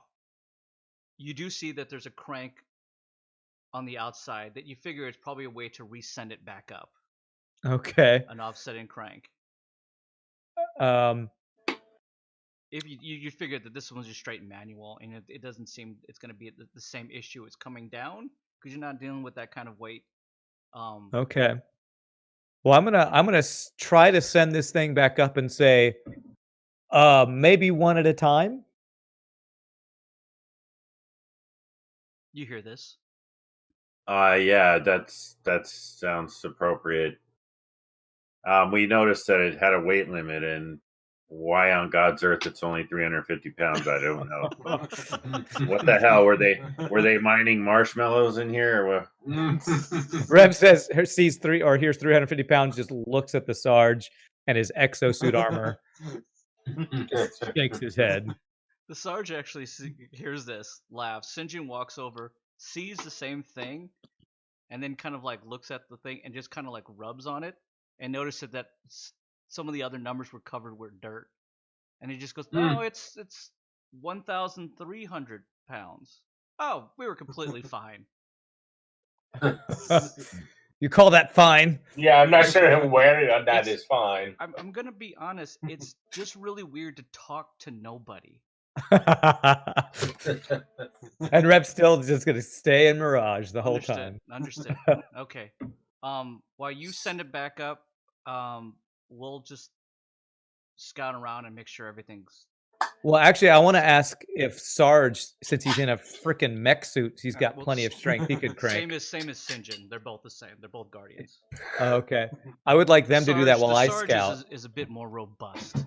He's Okay. earned his mech suit. Robust. Okay. Yeah. All right. Well, I'll tell them from Mirage. Since you can't see me, I'm gonna head out and start scouting. If you guys can maybe get this lift working again. Yeah, we're up at the top. We can't really do much, I guess. I don't know where it's broken at. The wedge seems to be working fine. I can tell you that. Are you just having Sarge do it? I'm wondering if Voldo and I can't just climb down the cables and have Maribel just hover down with us somehow. But then how would we get around? How well do the propulsors work? Can they hover down? Good test. Don't tell Rev you're about to test Maribel's life on a Well, this on a is assuming descent. you can't get it back. You can't get it. Are you trying to? Because I mean, you would have to be inside of it to crank it back up, right? I mean, how does this damn thing work? There's a How does it work? There's a crank on the outside in order to send it back up. Oh, okay. Is that working? Who's working on that? St. John decides to go over and start cranking it back up. He has the Crank that. the exosuit obviously allows him to extend some of those abilities, which allows him to go ahead and he kind of cranks it up there faster than you actually would expect a normal human being would be able to do. And he has no problems just going to town on this thing. Good. As it reaches back up to you, gentlemen, what would you like to do? I'm just gonna look at Valdo and be like, "Shit, man, should we do this?" I mean, Yeah, but I mean, what other choices we got, really? well, why don't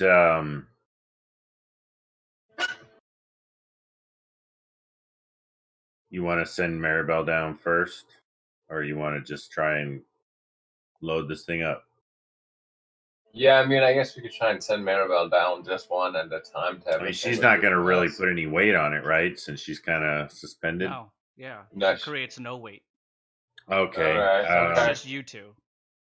Well, we got to I mean, make sure and put a hurting on this cranked so it doesn't go nuts on us. We're also going to be under the 3,000 or the 1,300 limit, so Yes. I mean that's not too bad. Will he be able to operate it from down at the bottom with that crank he's using? Or is it only on the elevator that they can use it to go Like down? offsetting weight, so the crank inside allows it to descend, and the crank that is Okay. down below allows it to ascend. Okay. So you All guys right, just let's get do in. this. Yeah, let's go for it then. Just the two, Okay. just the two It's of a us. tight. It's a tight and fit. Jaina's. It's a tight thing. fit with Jaina in there, but again, she Jaina. creates no weight. Who is handling the crank itself? I will. Okay. And I'm just putting all the strength I have on Okay. it, and Go just kind of ahead and roll power. keeping it from Sure. going out of Because control. of everything, go ahead and roll it blessed, so it's +5. Dude? Huh? So it's +5. Well, then that makes it 8. That's three threes in a row, dude. Okay. So you go to crank it, and immediately it drops, just like Rev's does. Oh my God. Rev, you hear screaming coming from up the shaft. As you notice, Crank it up! Crank it up! Crank it up! As you Crank it notice, up! St. John is now like holding on to this crank as much as he can. Oh my And God. it's like it's barely just holding on to his dear life. Sarge, do you go over to help him? Okay, so now the thing's falling down. It's Like I'm falling hearing again. it falling. Yep. Okay. He can't seem to hold. You Trying guys to can't seem to Piece hold the of crank. shit. I would like to yell at Sarge, help me grab this wire to try to grab the cable like they did up top. Just throw me down. Oh, I'm dude. just doing the Be careful, opposite man. now. You're gonna get Okay, understood. clobbered. Sarge, Let him have Sarge it. rushes would- for the Let it wire. happen. I would like you to roll athletics to make a jump for it. So athletics are 1. I'm gonna tell Voldo, try and hop up onto the Rico tank. Go ahead. Would you roll? Oh, and this one's a D20, right? Yes, it's always a D20. Oh, okay. Okay, I got 11. Okay, go ahead and roll power. Okay, it's just a 1. So it's If we can somehow like 16. Okay. jump onto the Rico tank, Voldo, like we're on a buoy out at sea, Ooh. and maybe if we hit the bottom, she won't hit the bottom. She won't hit the She'll bottom. Yeah. Might eliminate our weight if we're on top of it. I mean, I don't know how the physics work in this world, but Do you attempt to do it? Hell Yeah. yeah! I'm gonna jump up and Jump just on. see if I can See if I can hold on. Voldo's Yeah, just try to climb onto it. Hang on to the side at the very least. I mean, I figure it's falling. If we jump, we'll have a good. Immediately, as Sarge grabs it, Rev, go ahead and roll athletics and power, please. Mm-hmm. Athletics, I got a 14. Okay. Oh, and power, I got a 23. Okay. You guys jump on to the contraption or whatever that's housing Jaina. You immediately start to notice that all weight distribution is nullified at that point. It starts to slow, and then it completely stops. Like everything stops in midair, and you actually slam up against the top because Rev and the Sarge just stop that sucker in mid descent. I need you guys each to take 8 points of damage as you slam up to the top. You actually get lifted off and just slam yourself back up, and then you kind of like land back on top of Jaina. Cool. Appreciate you cushioning her fall right there. And taking a lot of that kind of damage. Yeah, in a non-sexual way. Of course. The cage is completely stopped. Can you guys tell how far up we are from you? I don't know, but we should just slowly lower you down. I think Yeah, that's please what me do. and the SARS should do is just slowly let the cable go through. Okay. Well, it looks like With we're the help not of going Sinjin, back. now you're able to slowly just crank them and hold them down, which gives you ability to go ahead and crank slowly with them to help move the thing down as well. With that, you slowly just like click, click, click, click, click, click. And about after like 5-6 good minutes of these clicking, you reach the bottom where you see Rev, Sarge, and Sinjin. They don't see me because I'm still invisible. But you know Rev's there. So forgive me. I keep forgetting. Okay. Rev's in Mirage. But from his invisible, he says, "Did you all three get on that thing after you saw what we just happened?" Hey. Yeah. Yeah. I'm not half of 1,300 pounds. Yeah, I mean, it worked out, right? Worked out. And I'm just looking at Voldo, who's like, looks like he just got split in half almost. Besides, we ended up actually being an extra layer of armor for Jaina there. Yeah, without us there, she might not have made it. So you're welcome. Yeah. So how about that healing potion? Poor Voldo almost got severed completely. Twice. All for Jaina. I'm gonna Do you guys get off? Yeah. Okay. Rev, do you hand him back his razor whip? I kind of throw it at him. It's like, yeah, just he like threw it. I think he threw it You down. see this free-form and dangling razor whip in front of you, and it just I was like, try this. This will help you. Can I use patching him up for Boldo and I? Sure, go right ahead. All right, finally. Thank you. I'm gonna spend 2 exhaust. Okay. And it says 3d6 plus upgrade level. What is that? What does plus upgrade level mean again? What level is the skill itself?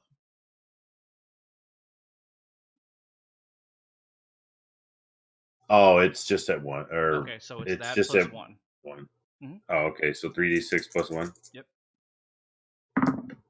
And this will be on both of us, by the way. That's right. Yep. So 6, 5, 11, 14. You get 14 back. That's nice. 14 vitality back? Yeah. Nice.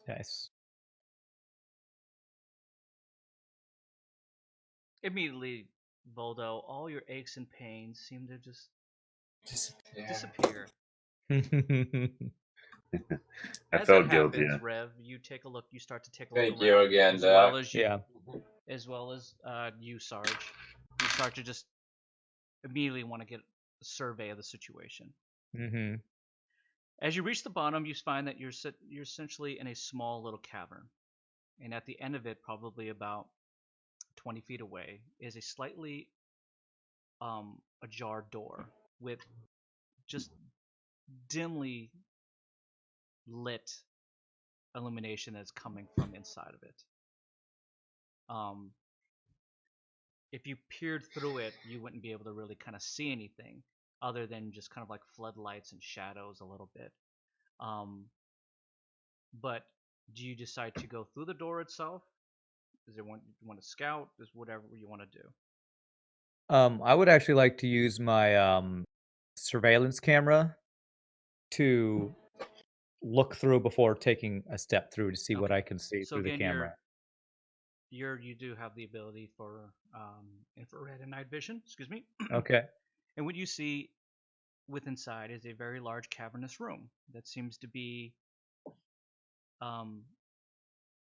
connected to a one-way tunnel coming in. Okay. The room itself you get is about 40 feet by 40 feet and seems relatively circular. Uh-huh. Above, you can see that there are kind of like dangling rope lights that seem to cover the top of the room itself. There are just a few lit emergency floodlights that are kind of spinning in the distant other side of the adjacent room Mm-hmm. onto the wall itself.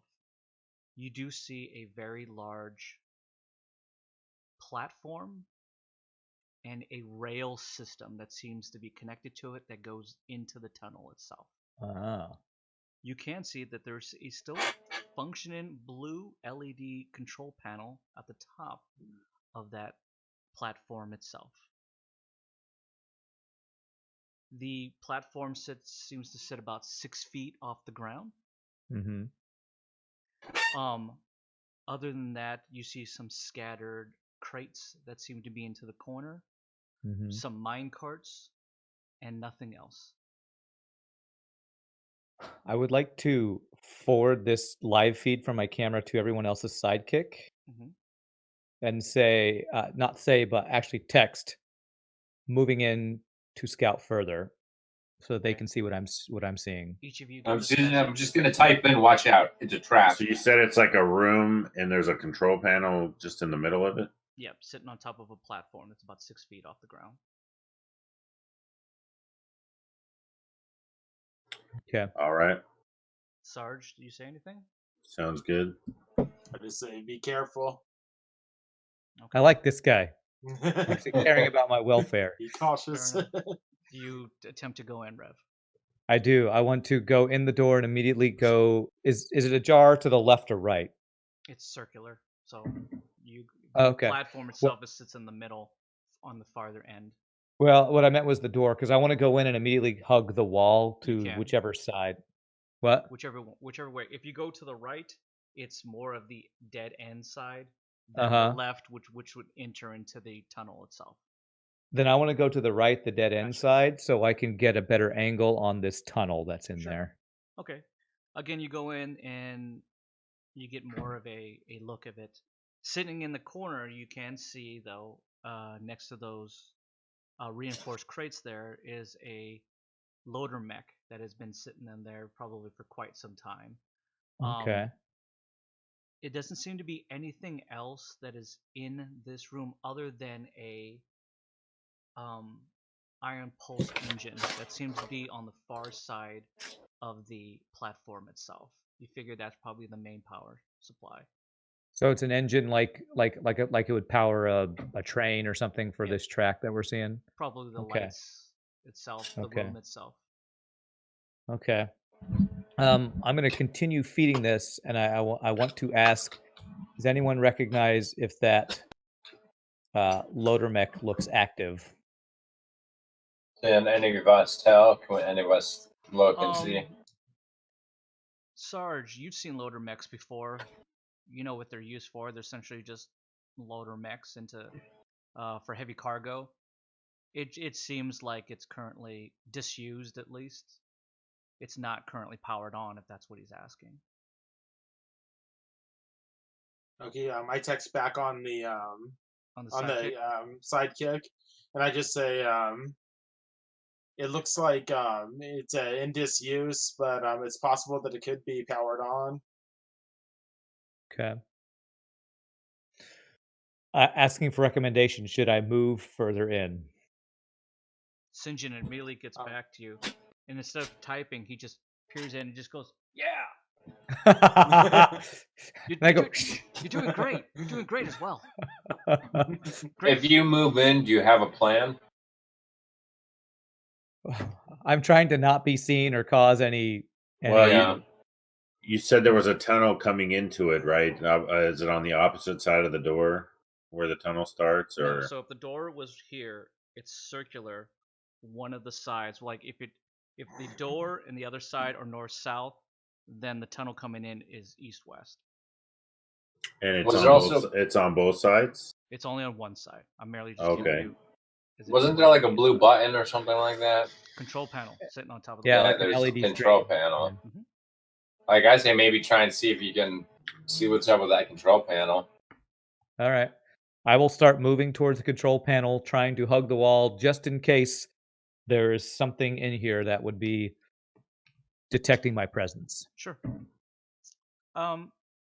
You merely kind of make your way around, and as you get closer to the platform itself, Uh-huh. you see there's a little stairs that lead on top of the platform where that control panel is.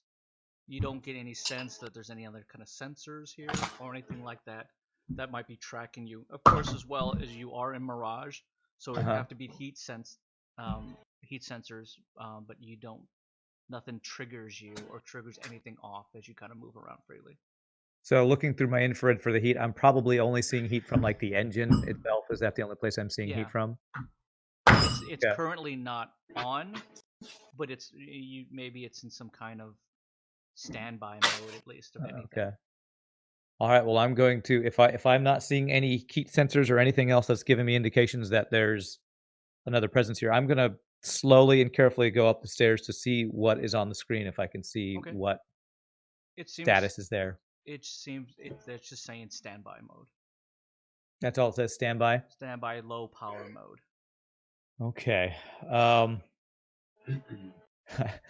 Rev has not had the best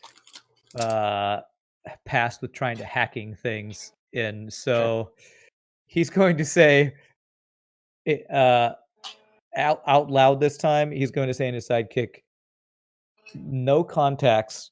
We have a computer in standby mode. Probably need somebody with better expertise than me to look at this thing." St. John just goes, "Did you try to turn it on? Did you tap the screen? Sometimes that works." And you plug it back in.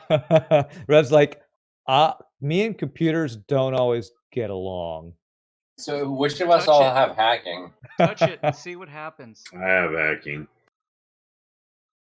Rev's like, I'm gonna let the I think doc I do touch too, it." actually. Okay. I'll stay with Maribel.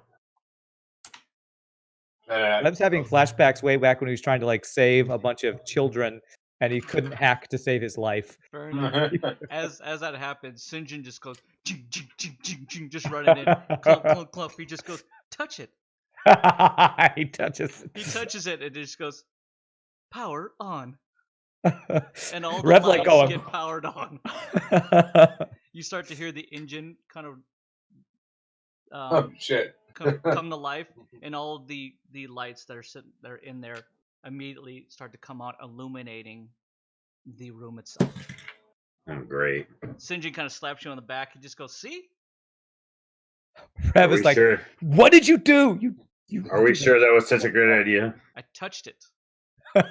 Like your initiative, boy. Stop touching things." Rev's like has Naginata out, like afraid that like troops are gonna run here because we just turned on all the lights. So he's in like full like adrenaline mode right now. What are you doing, Sarge? He kind of readies his weapon, his helicon cannon, just in case. Sure. Okay. something happens, he just wants to be at the ready. All right, Doc. I'm like thinking, oh shit, did somebody gonna, is this like a beacon now to some trouble? They went inside, is that what they did? Yeah. Yeah, me and St. St. John are up on the platform by the computer. Okay, well assuming Jaina will fit, I'm gonna go in also. You can open the door for her to go through. Yeah. Okay. Immediately, the doors I'm gonna- open, and I'm gonna join enters 'em. Voldo, Sarge, and the good doctor. While Rev is like seeing this come in, he's like blown away. Sinjin's just hitting a bunch of buttons on the thing, He's typing away on the computer. and he's just looking. He's just going, "Wow, this is interesting. I got a GPS lock on the shuttle moth." Rev's like, "What's a shuttle moth? I've never heard of this thing." Well, that's what the Sarge said. It's the rail system. I'm guessing it's probably the monorail train. Can you Sarge tell if said- there's anybody on it? No, the problem is I've tried to recall it, and it tells me that it's unable to be recalled. I keep getting some kind of error message, so I'm not sure. I don't know if it's damaged or something's impeding it from coming back. But if it's not here, then it means it's got to be somewhere. And according to this GPS lock, it says it's approximately about 3 miles down the tunnel, and it's sitting there. What is? Well, I mean, maybe if we only had somebody invisible who could maybe go look into transport. that. So shuttle moth is basically a train that we can ride. Is that what you're telling us? Based on the information that he's providing you, and he kind of blows it up on the screen Uh-huh. itself, you take a look. It's essentially a monorail. Oh, monorail. Okay. So Rev looked at Voldo. Well, I'm still invisible, so he probably doesn't see me. So, you want me to check down this tunnel? I mean, probably the best person to do it. Can I look around? Is there anything else on the rail, or anything like a hand cart or anything that I could actually take down this, Unfortunately, or no. any kind of okay? Hey, no guy, maintenance thing? I'll go with you if you want, because I mean, if something does happen, better to have two people. But if I go with you, then it just gives away our position immediately. All right. If y'all are good with it, I can go down with my camera and send you the feed as I see what's down here. Yeah, I mean, Is that Maybe what you y'all guys, can do see you if- guys agree with this? could we take a one look over at the the elevator or whatever, how we're gonna be getting down, so we can kind of make sure that we're not gonna be hurting ourselves this time as we try to reach him quickly if something goes I don't wrong. think there's an It's elevator. not an in elevator. here. He's What just was going it? down into a tunnel. Well, there Oh, is tunnel, a okay. loader mech. I don't know if you all want to see if you can get that That thing was- active in case we need to repair or remove something off the tracks while I'm going down there. I feel like that could be used as a weapon as well, right? A loader mech trying to crush people and stuff like that. It's a possibility. The Sarge has probably more expertise with that. He would have to see if he could even get it powered up. Oh, okay. Dang it, he already has his own right now. That'd probably take too long. All right. Well, hey, let's see what Rev can do. All right, I will head in there and ask them to bunker down here and prepare for anything. Okay. You okay with this one, Doc? Yeah, I'm all right. So you're just gonna stay with Jaina. Yeah, but Rev's the only one going down the tunnel, right? Yeah. Voldo's not gonna Yeah. go? No, I'm gonna stay behind right now. Okay. Sinjin immediately thinks it's a bad idea for you to go alone. But Uh-huh. whatever decision he I mean, that's once again, like me and Sinjin can go with you, but Sinjin's, based on what the information that he's trying to convey, it's more like splitting the party is not ever a good thing to do. Hmm. And he kind of like looks at you and he just goes, if something happens to you down there, we might not be able to get to you. The only other option I think we have is if we do what we did before, have me move 100 to 200 yards in front of you, but you And we follow just me kind of up. follow. Yeah. That'll work. I can do that. Me and Sinjin can kind of follow it. Okay. Sinjin, Or who else wants Sinjin to just do goes, it? I don't know. I think it's more of a strategic strength for us to stay together if we can. In case if anything goes Okay bad. at that. We have the ability to protect Jaina, but we can't protect you, Rev, if you're down there and we can't get to you. True. I was hoping not to be detected, but I guess you can't count on nothing going wrong. No, you won't be. Don't worry. You got this. You always do.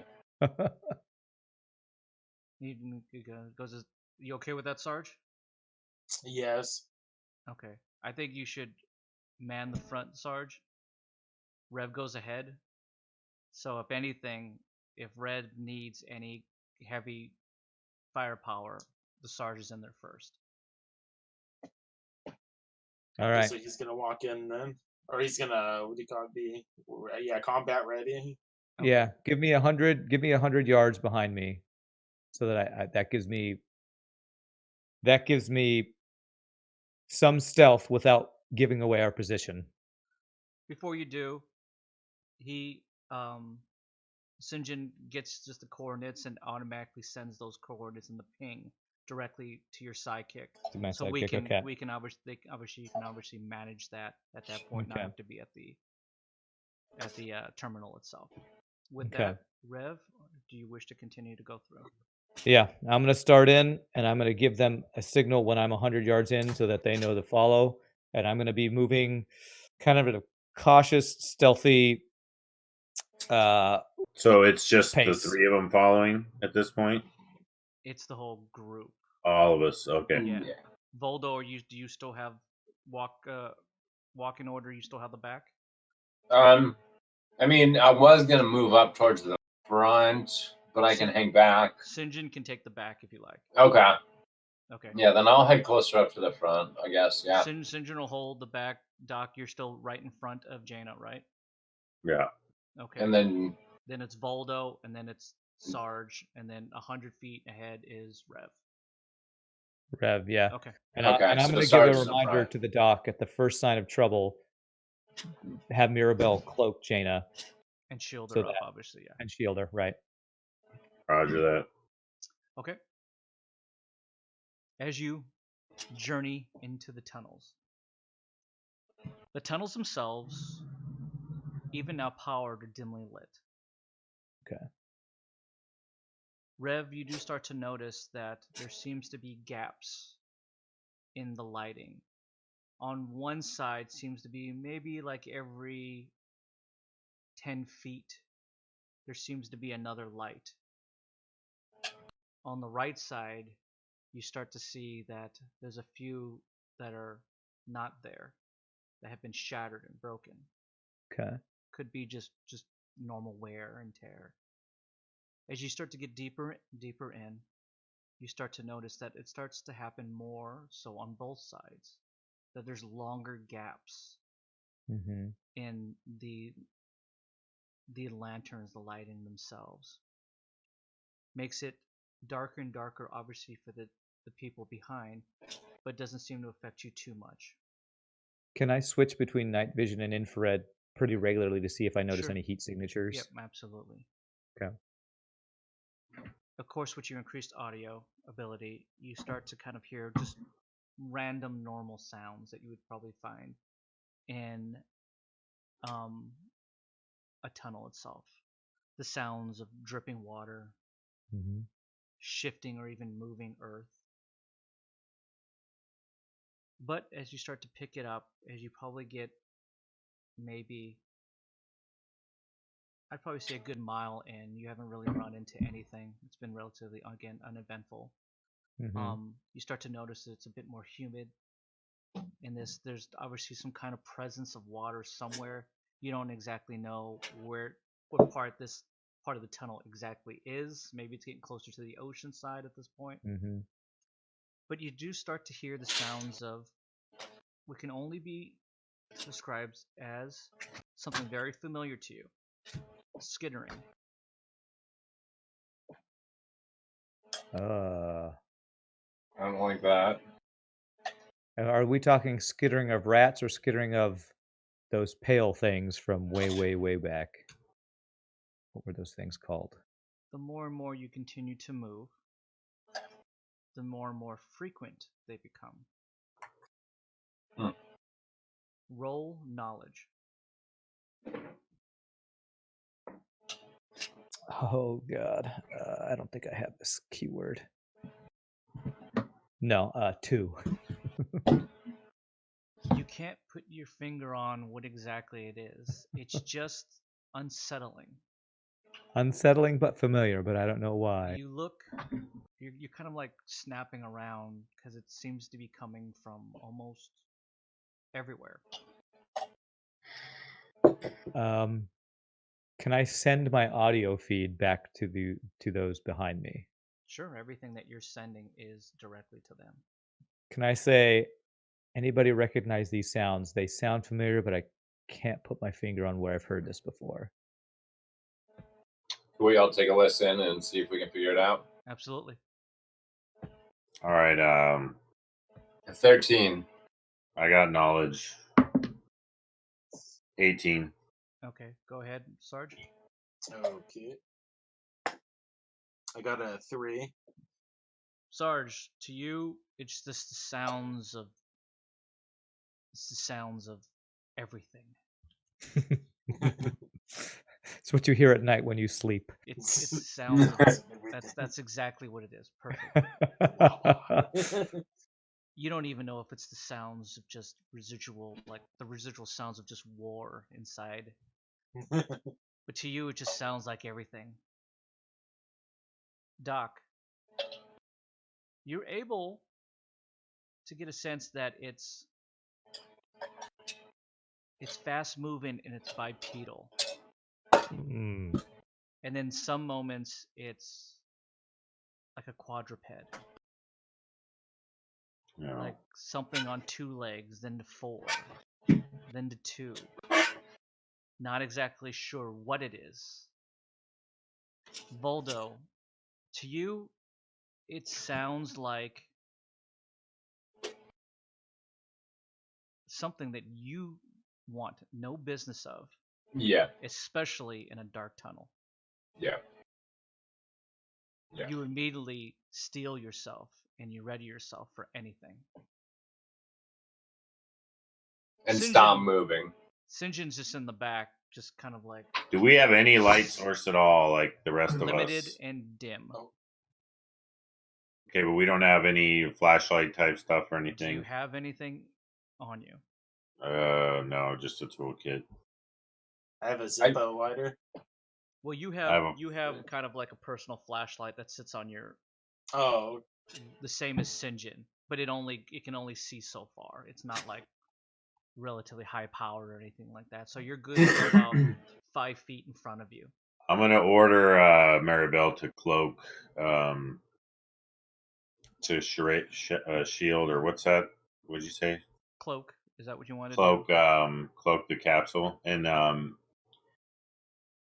is this tunnel the same dimensions as the original one that led to the elevator? This seems to be more like 20 by 20. I'm gonna also instruct Maribel to elevate Jaina to the highest she can go, which I don't even know if there's any way she could elevate the capsule. Could I try something too when he's sorry, and stay there? Sure, no problem. With that, she goes about as high as you figured that she has to have clearance, and not obviously to hit the top in case you did need to move her. And right. You are the only one that seems to be aware of this, because now she's... That seems to what? You're aware of this maneuver because she's completely cloaked at this point. Go ahead, Voldo.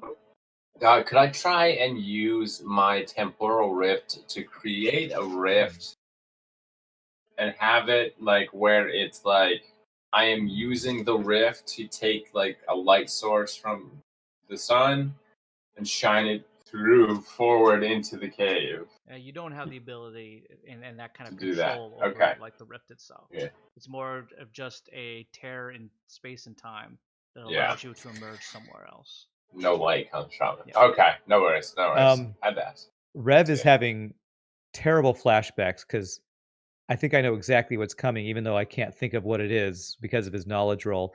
Can he, through his sidekick, say, Sinjin, that floodlight you used earlier, can you flood this tunnel with that light you have on your shoulder? Again, the floodlight itself is kind of a personal light, the same one that Sarge has. It probably can only do about 5 feet in front of him on each side. Okay. So it's strong enough that he can obviously see and maneuver, but it's not strong enough to like flood a complete, especially with Okay. you being almost 100 feet in front of him. Sure. Well, then I'm just gonna say I got a bad feeling. We need to. I'm gonna ask Okay. Rev if he sees anything. Do you see anything like? And Rev, do you see anything? Can I roll awareness to see if I can Absolutely. see where these things are, what this sound source is? Absolutely. Go right ahead. Okay. Well, I rolled a 19 and I have awareness, so it's like a 22.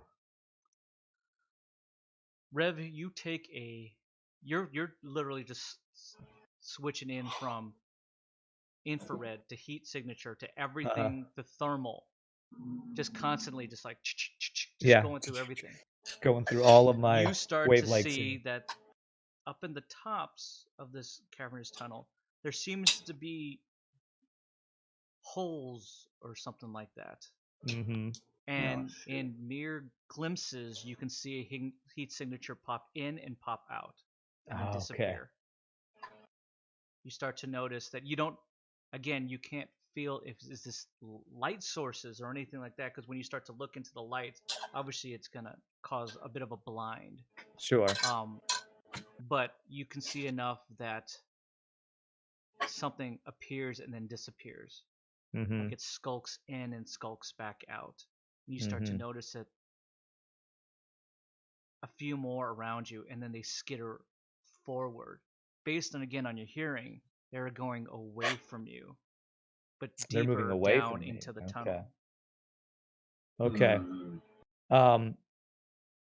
I would like to immediately turn back towards the group so that I can rendezvous with them, and I want to tell them what I just saw and what I Sure. think we're about to run into. I need the doc to roll awareness. 14. I need Voldo to roll awareness. Ooh, 7. I need Sarge to roll awareness. Okay. 17. Sarge, would you roll Voldo? 7. 7. Okay.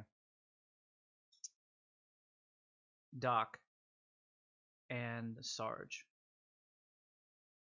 you hear that this incoming message from Rev, who's kind of telling you all this information. You're also getting live feeds directly from him as well. As you turn back, Doc, you hear something behind you. You know that Sinjin's back there, as well as Sarge hears something above him. As you turn around, Doc, sitting in the shadows, it begins to move. And it seems to be coming up behind Sinjin, who is relatively unawares as he stands there. Sarge, you take a look up. And again, you don't know if it's the light playing tricks on you with the shadows, but something seems to dart in and out. With that, do you say anything? Do you do anything? I kind of whisper to Sinjin. I say, "Don't move," but I kind of like I kind of motion that there's something like above that I'm hearing. Okay. And could I actually train my light up to where I'm hearing the sounds? Sure. Absolutely. Doc, Have you what do you said do? anything? I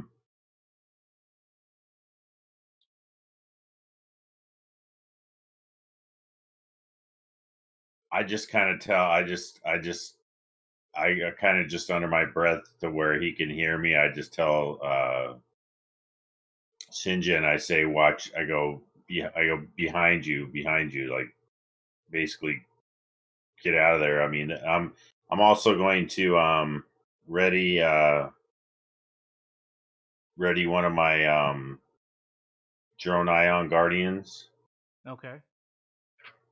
and whoa, does that cost 10 BP to use? Is that what that is? No. Oh no. Oh, he's got 10 BP. Yep. So that'll be -1. Okay. So you release one of your drone guardians. Yeah. Okay. Now it says 1 to 3 exhaust up to 3 enemies. Okay. Yeah, that's if you have to attack. Okay. Okay. With But that, it's just the one, right? it's just the one. You can only have one out at one time. Okay. With that, And go ahead. go ahead. What were you gonna say? No. Okay.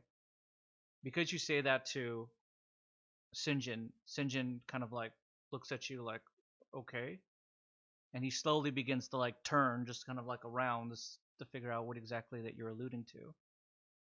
As that happens, his light turns as well, and Rev, you can see back down to your group. Yeah, I'm moving as stealthily but quickly because I have a really bad feeling that I know what's about to hit us, and I'm heading right back the tunnel to get back with the group as quick as possible. As both the Sarge and Sinjin both turn and flash their lights in whatever place that they think that there's some kind of something there. The shadow's moving. Sarge, you immediately see a very, very pale face.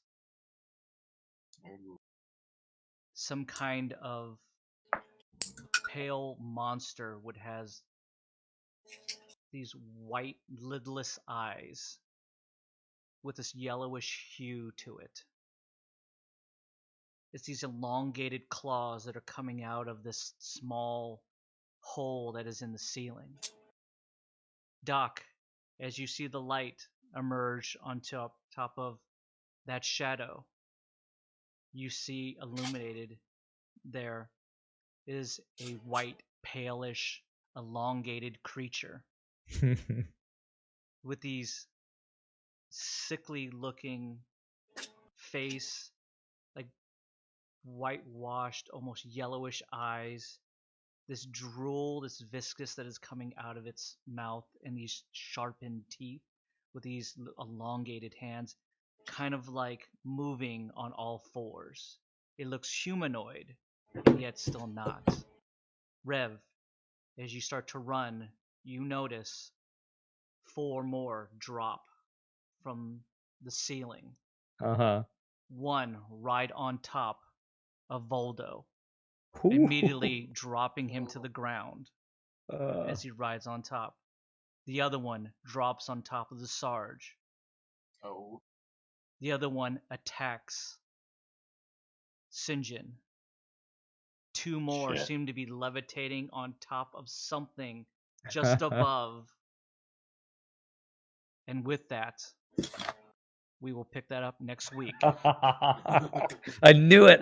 For another episode of Here on the Waste, where we will find out what happens with our group of adventurers inside the tunnel as they tackle a very familiar foe for a Rev. Where's Otis? I need Otis to help. Absolutely. Known as the Hollowed Ones. Hollowed Ones. I couldn't find it. Yes. Nice show. Right, nice cool. callback. Absolutely. Nice callback. Thanks for dropping that right on me at the end there, too. You rolled a 7. Only you had some awareness going on. Absolutely. I was just waiting for a moment to transport back out of the cave. Absolutely, Pi. Bring your dice. You can roll for the hollowed ones here. Don't let him roll to kill me. See No. what happens. There you go. Well, we want to thank everybody who hung out with us this evening. We do appreciate it. Thank you so much for your viewership. Thank you so much for your support.